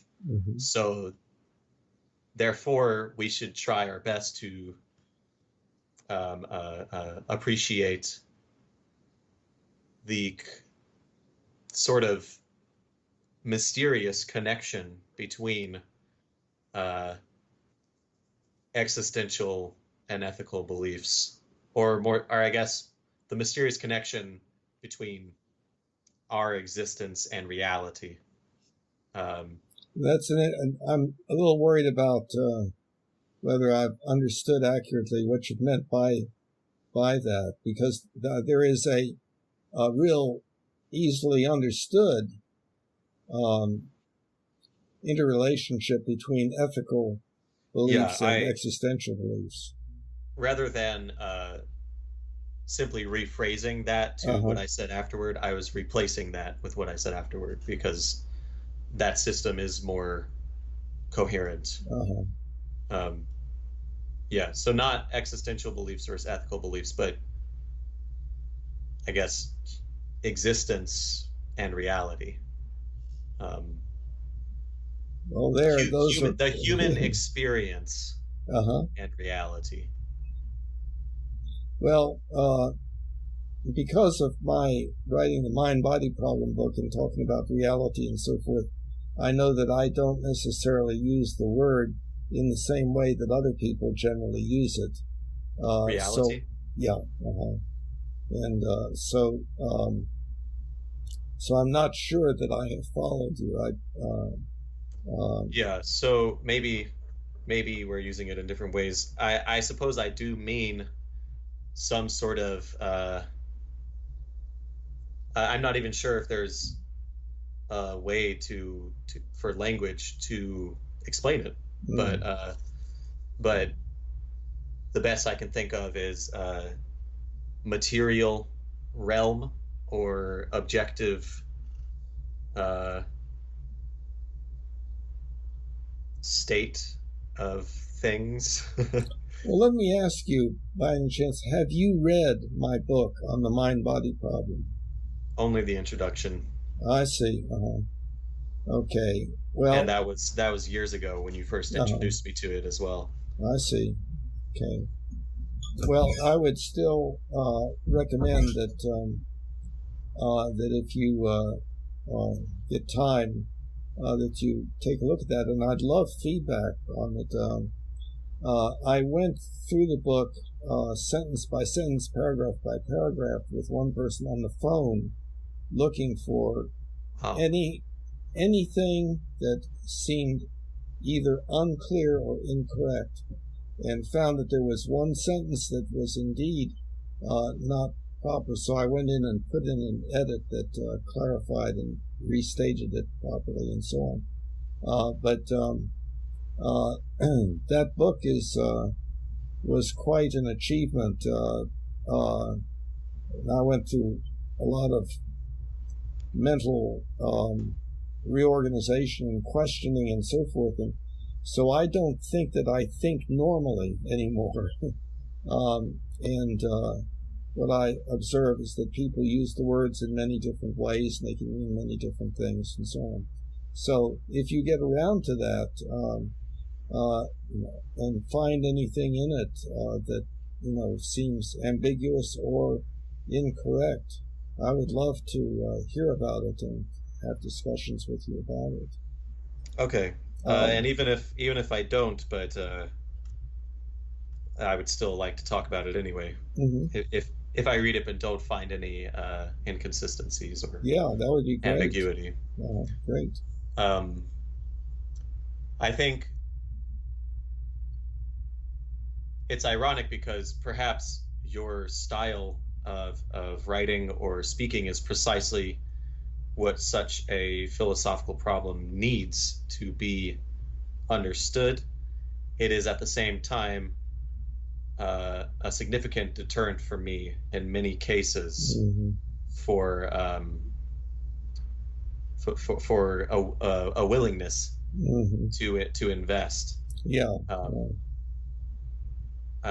However, it is there. You do have an audio version, correct? Yes. That's so under podcasts.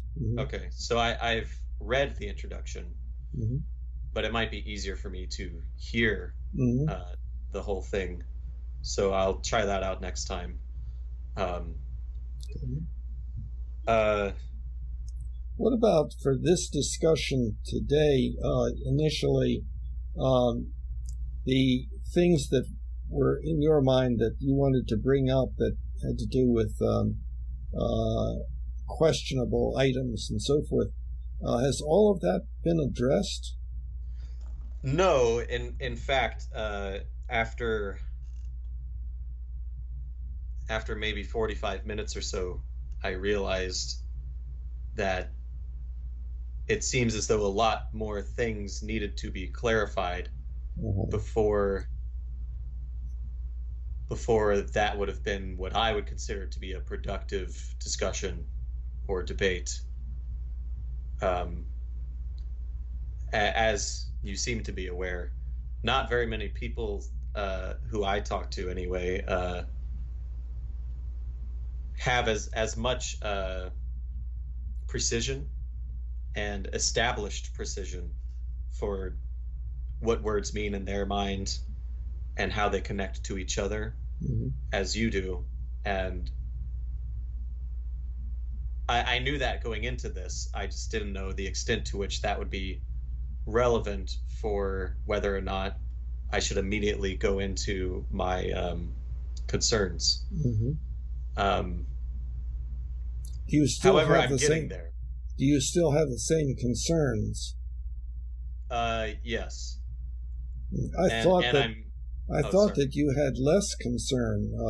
Later, I had that impression. What is the main thing that sticks in your mind right now? The main problematic area. We won't be able to talk about it today, but just to see if we can identify it. Okay, and just so I know, do you have a time constraint?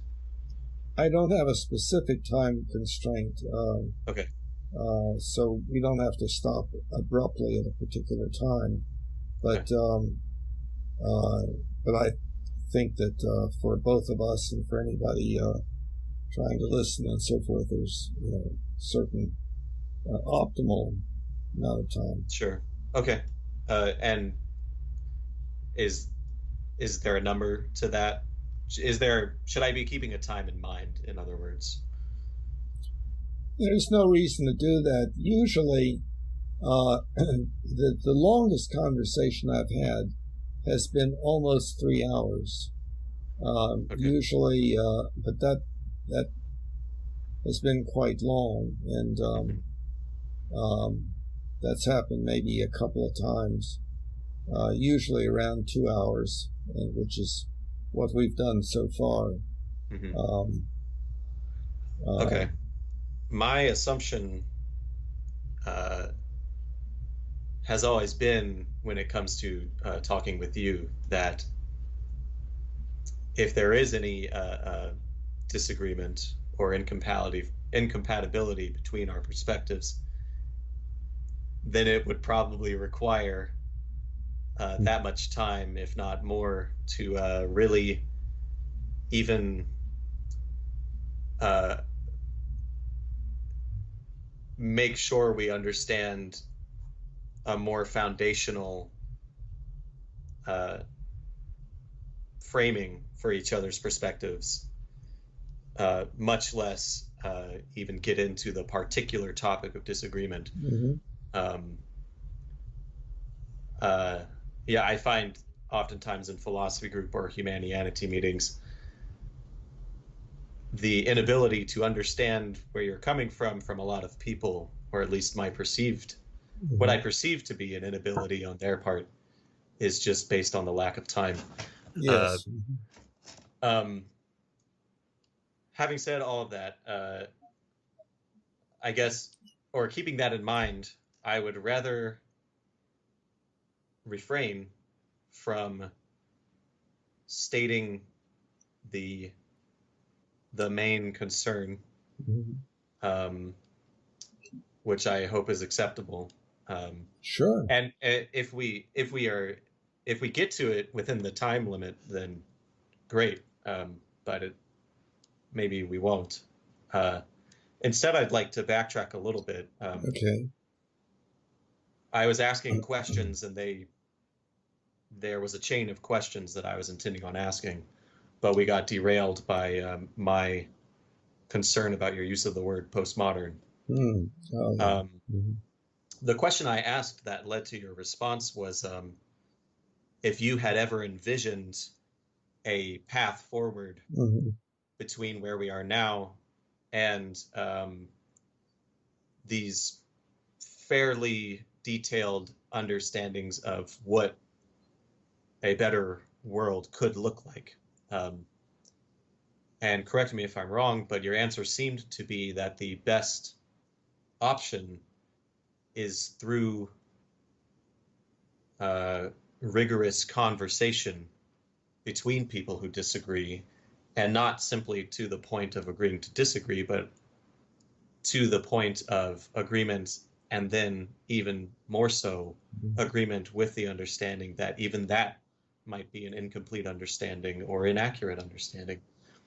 So my question, if that's a correct understanding of your answer. Yeah, that's correct understanding to the part of it having to do with difference in belief, but there's also the issue of difference in procedure. What should we do, and so forth. And I addressed that also to some extent, but go ahead. Okay, well, my question might reveal that I didn't realize you had addressed that yet. But would you say that that answer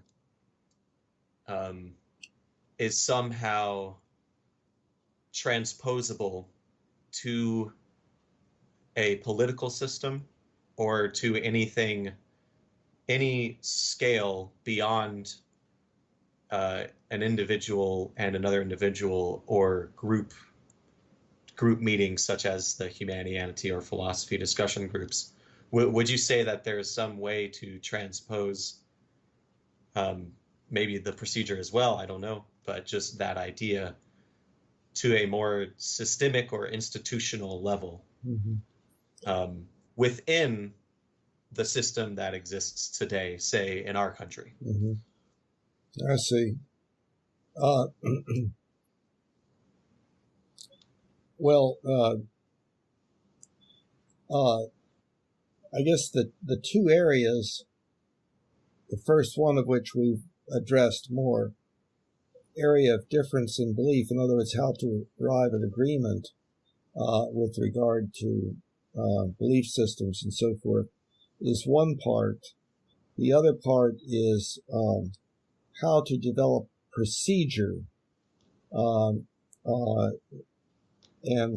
you know, we have various sets of procedures, governmental procedures, political procedures, legal procedures, and so forth. And all of those procedures can and should be continually addressed with the idea of improvement in them. And so the answer might be a little bit different or more specific. But I did I did give one example, procedural difference, and that would be having your voting card have your educational profile on it, and then the weighting of your vote for a particular decision dependent upon the educational profile that is optimal for that decision. It was nothing specific, that no specific procedure. That would be very, very complex. And with that example, do you see a way in which we could go from where we are now within our representative democracy, considering the U.S. Constitution, considering the relationship between states and federal government, etc. Do you see a path forward within that grand system from where we are now to such a change? It would have to be by virtue of the first area, namely our belief systems. We would need to come to an increasingly universal or close to it idea that, okay, we can improve the procedure, and then a very careful study of the what steps to take in what order, and how to evaluate what is happening as we're going along. So it's not anything that it's kind of like I give sometimes the metaphor or analogy that a couple hundred years ago, you maybe were trying, I was trying to tell you that we would be able to get into our vehicles and travel 80 miles an hour down the road. And you would laugh at me and say, you'd skid off the gravel into the woods and you would scare all the horses. And so maybe 300 years, but yeah, I get it. So, well, I'm not sure. Maybe 150. Yeah, 150. Anyway. Yeah, Anyway, right. sorry. Something like that. I used to say 100 years, but I'm getting older, so. Fair enough. So. But the fact remains that decisions were made by humans, by boards of directors, by politicians, etc., that led to that being possible. That led to the possibility of driving a car 80 miles per hour on highways, etc. So anyway, so that's what I'm interested in. I'm interested in, like, if you have any sort of order of operations from where we are now to any of the ideas that you envision this this exponential change to result in. Yeah, and I guess I don't. Nothing comes to my mind. I would be in an imaginary world doing things. It's like so many things have to change all at once. You can't just change one thing, and so that pushes me back to where I think the most fundamental part of it is, and that is the first part that we were talking about, namely difference in belief systems and how to handle difference in belief systems. And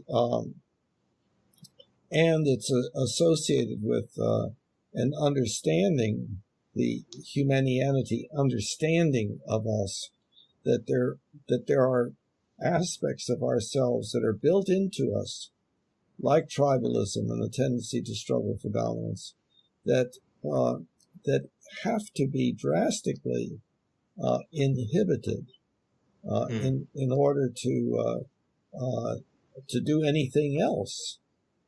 And so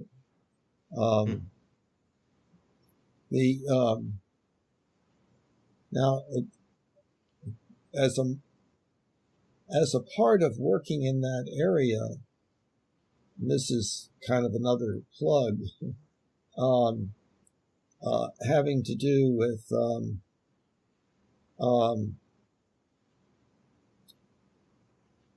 how we get to a better place. What we're talking about is what we should do as opposed to what we are doing. And that has to do with ethics, and that has to do with our basic ethical philosophy. And so the question is, well, how can that be worked on? And on the website, there is a tool for that purpose, the Humanian Belief Manual. And I don't know offhand whether you have ever participated in that. Minimally, or nominally, I should say. Do you know whether you have? Well, the basic idea of it is it's like the construction of the equivalent of a Bible. That's something to study in the work on becoming a better person, i.e. our ethical principles and so forth, but that it is something that is always under construction and can always be changed. And it is so it's a place where you can construct your own basic ethical philosophy. And the way that you do that is there are already in there over 100 ethical principles and rules of conduct and so forth. And you can state what you agree with and what you disagree with and what you have no opinion about. And you can compare your belief manual to that of anybody else who participates. And then you can invite that other person to the forum to discuss, well, why do you have those differences and so forth. And you can always modify your vote. And you can always enter your own ethical principles and then see how many people agree with them and so forth. But it has not really gotten started yet. So it would be great to see people, and see it. It's something that, let's say, two people are developing a primary significant other relationship. Well, each one could construct their own belief manual and then share and compare their belief manuals and see where they disagree, and that would help them to work on understanding each other better. So it would be a great tool for two people to get to know each other. But also you can have that same process with somebody on the other side of the earth, and so on. So so that's a tool for the purpose of working on this general thing, namely, what do we do about the fact that we have different belief systems, and that it is hard to change one's belief system, and so if indeed it is a good idea to change one's belief system, and it would be if one's belief system was less than accurate or perfect, then it would seem like engaging in processes that fostered that would be really high on the to-do list, considering the constraints of time management and everything. Yeah, and I applaud your efforts to create that in the first place. Do you know offhand if there are any overtly any ethical beliefs or any propositions in the belief manual that regard politics?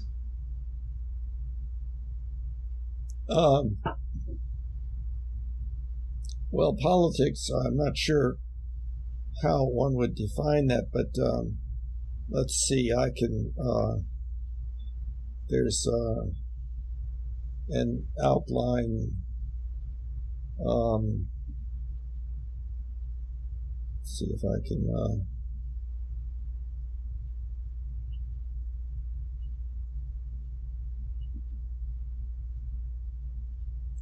now let's see,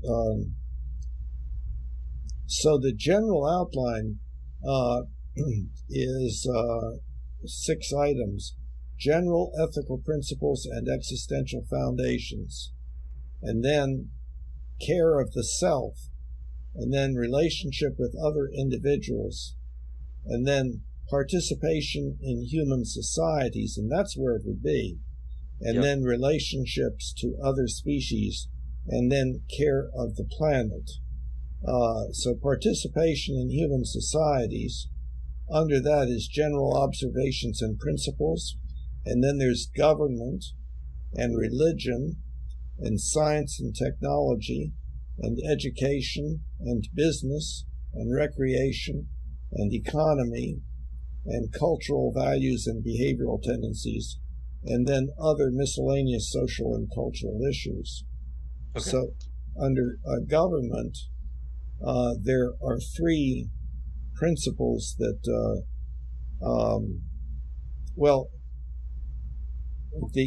what is placed in here are existential beliefs and ethical beliefs. So there's one existential belief: without functional democracy, authoritarian rule by a select few is possible. And then there are two ethical principles. Representation in government should be as equal, balanced, and representative of the population as possible. And see, that would maybe be different than what I was suggesting ultimately would be important. But on the other hand, it would depend on what the words meant. And then, Sure. and then the other one is, in democratic governmental systems, electoral colleges should be eliminated so that the voice of the people is the deciding factor in election outcome. And Okay. so there are only three principles under government, and that's under participation in human societies. Okay. Well, at least the answer is yes, even if it's yes. even if it's minimal. minimal. There's opportunity for it to expand. So that definitely would inspire me to participate it more so than I otherwise would have been. Oh, okay, great. And that's because almost all philosophy that I'm aware of, and I don't even know if you would consider Humanianity to be a philosophy, or at least the way it manifests on the website to be a philosophy, but it never avoids the setting in which it was written or discussed. Like that context is always relevant, including the political system within which it was written or thought of. And therefore, oftentimes, philosophical works deal directly with political systems, and they apply whatever ethics or epistemology or aesthetics that they derive at to political systems. And for me, I think that is the way in which philosophy has maintained relevance in my own mind, whatever a mind is. So I'd be interested to see that more heavily discussed, or maybe more rigorously discussed within the website itself or in group meetings, etc. So that's very interesting to me. So far, based on your answers, not necessarily the website's answers, but based on your answers to my questions, it sounds like the assumption that your answers are making, as I interpret them, is that whatever change needs to occur from the ground up in a sort of grassroots fashion. In other words, if the most concrete answer you can give to any sort of strategy or order of operations for getting from point A to point Z, or whatever the case may be, is rigorous conversation between individuals, then that demands a sort of grassroots starting point or framework for the change. Would you agree? Actually, in a sense, no, I would say the opposite. Okay. And but it depends. When you're talking about grassroots, you're talking about a hierarchy, and it depends on which hierarchy you're talking about. Okay. See, I think that the vast majority of people are not going to have any interest at all in the website or the concept. They got other things to do. So it's going to be people who are specifically interested in things of this sort that either are impressed or not impressed with the value of participating, that will then, if that motivation continues, it will spread outward from themselves to their friends and so forth. And so, in a sense, that's people, and that would be true, I think, of main movements within our species. They tend to start with individuals, and then people who look at the works of those individuals and say, hey, this makes sense, and it tends to spread outward and downward until it may become kind of normal way of thinking in the whole culture. So one other thing, by the way, the Humanianity.com website is not really supposed to be a philosophy or a religion. It's supposed to be a tool. Right. And it's a tool for study. And it has within it the ideas of one Humanian, because that's the only Humanian that was known by the makers of the website, i.e. me, and so on. So all of those, anything that is expressed there is open to challenge by anybody else that sees it differently. So it's a tool to help that process along. And Humanian conversations are on the website, so people can listen to them. They can listen to this one between you and me, and it may stir up ideas different than what we seem to have arrived at, and that will hopefully have them talking with other people about those ideas and so on. So it's that kind of it's not really, it's not grassroots, but if you're talking about as far as organization is concerned, like governmental organization, it would not come in somewhere at the top, like our political leaders, advocating and so forth. No, they would be hopefully not the last to join into the effort. Right. But it would be because of other people saying, hey, you guys, what about this, that, and the other, and such that they would need and that is what I meant by grassroots, a bottom up, so to speak, trajectory for the movement. So there are two, in my mind, ways in which such a trajectory works.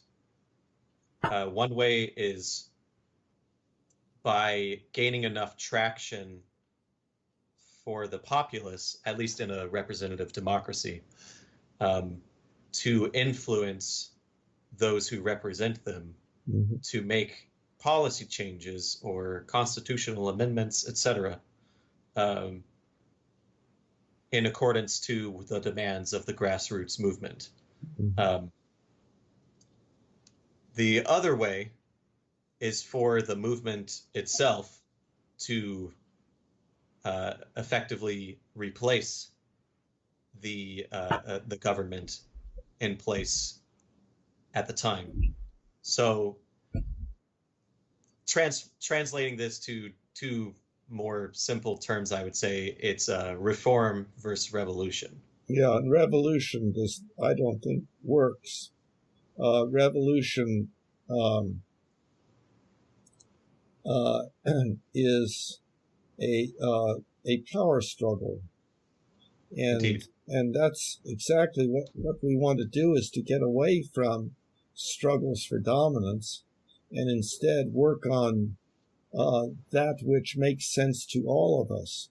And if it doesn't make sense to one of us, then that should be addressed, and that person should be listened to, and the questions answered, and so forth. And along the lines of the issue of grassroots and government and so forth, see if the belief manual does get started and people are indeed creating their basic ethical philosophies, then I could imagine that one day political leaders would need to put their, create their belief manuals in the Humanian belief manual, showing what their basic ethical philosophy is, and to have discussions with people and so forth. That way people would get to know them better and to know what they specifically stood for and stood behind and so on. Right. But of course, that's not going to be this century, probably. Well, when you say you don't think revolutions work, do you mean that the result of the revolution is never superior to what was there before the revolution? No. Or do you mean that they will never reflect a world, a world farther along that cone, so to speak? Well, of course, a lot depends upon what is meant by the word revolution. So people talk about peaceful revolution, as opposed to violent and so on. I merely mean how I defined it earlier, where the grassroots movement gains enough social influence to where it effectively replaces the pre-existing structure. I think historically that has almost always been non-peaceful. So I'm not aware of what a peaceful revolution would look like. Yeah. But that's the definition I'm coming from. Well, peaceful revolution, in my mind, would have to do with the sharing and comparing of ideas in public with transparency and so forth, such that which was most rational and most consistent with the Humanian ultimate ethical principle would increasingly be the way of thinking of everyone, so that people in decision-making positions that would ordinarily would have decided in one direction may now decide in a different direction because of a change in their beliefs. But the problem is that the species that we're talking about loves to fight, and that they love to destroy. They love to ruin things and to and so on.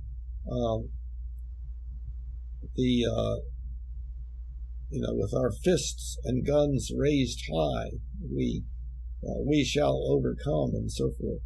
And so there's not really a dividing line that is clear in everybody's mind as to what constitutes going beyond acceptable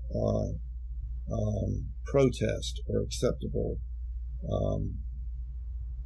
ways of bringing about a new way, i.e. revolution and so on.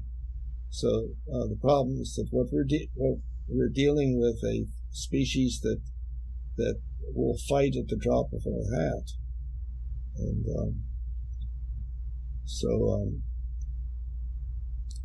that's unfortunate, but that's what we have to work with. And so one of the things that will be important is the discussion of, what constitutes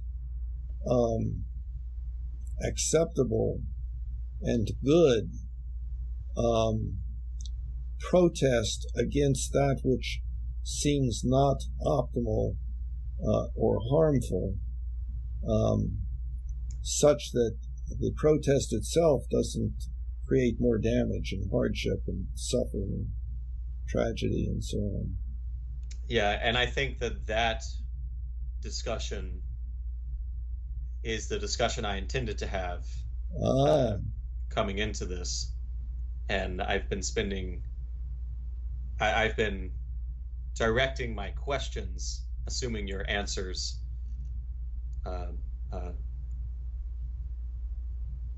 would maintain my chain of questions to that discussion.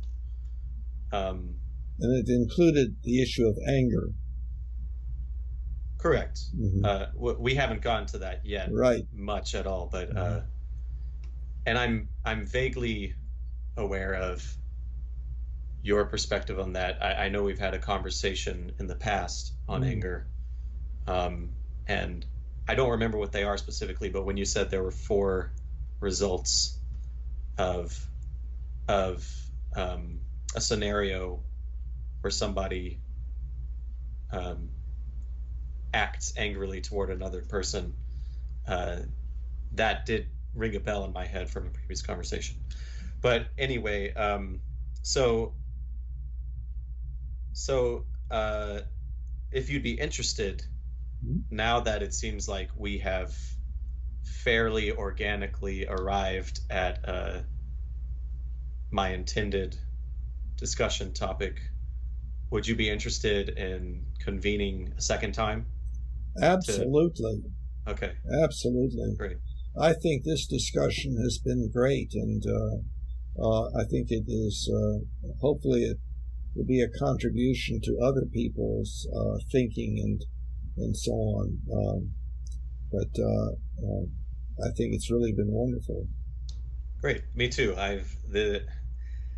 Due to the state of things, it's been difficult to have, extensive conversations on this level with people. So I definitely appreciate this, and hopefully other people will too. And if this one feels a little too meandering, then maybe our follow-up could feel more directed for some audience, some potential viewers. Well, all of these discussions tend to be meandering, and so okay. I don't consider that to be a problem. Sometimes it's a problem where I will get down into a side road and then forget where the main road was. And that happened a couple of times, I think, in this discussion, but that's an overcomable problem usually. Yeah, so, I tried my best to account for that. Yes. But I think I did it as well a little bit. But I still feel like going through a lot of things we went through today was perhaps necessary for the level of productivity I desire, for the conversation I actually wanted to have from the beginning. So I do feel as though the next time will be less meandering, so long as we keep what we've said in this conversation in mind. Yes. Cool. Okay. Although sometimes, for the sake of listeners, some recap can be necessary, but not obviously in great detail. Right. So, right. Yeah, I'm sure that'll be a component. Yes. Okay, so we'll just leave it that we'll get together as soon as possible for considering our schedules and everything for our next conversation. Sure. And just so you know, I will probably be referencing a number of videos from your timeline in the next conversation. Okay.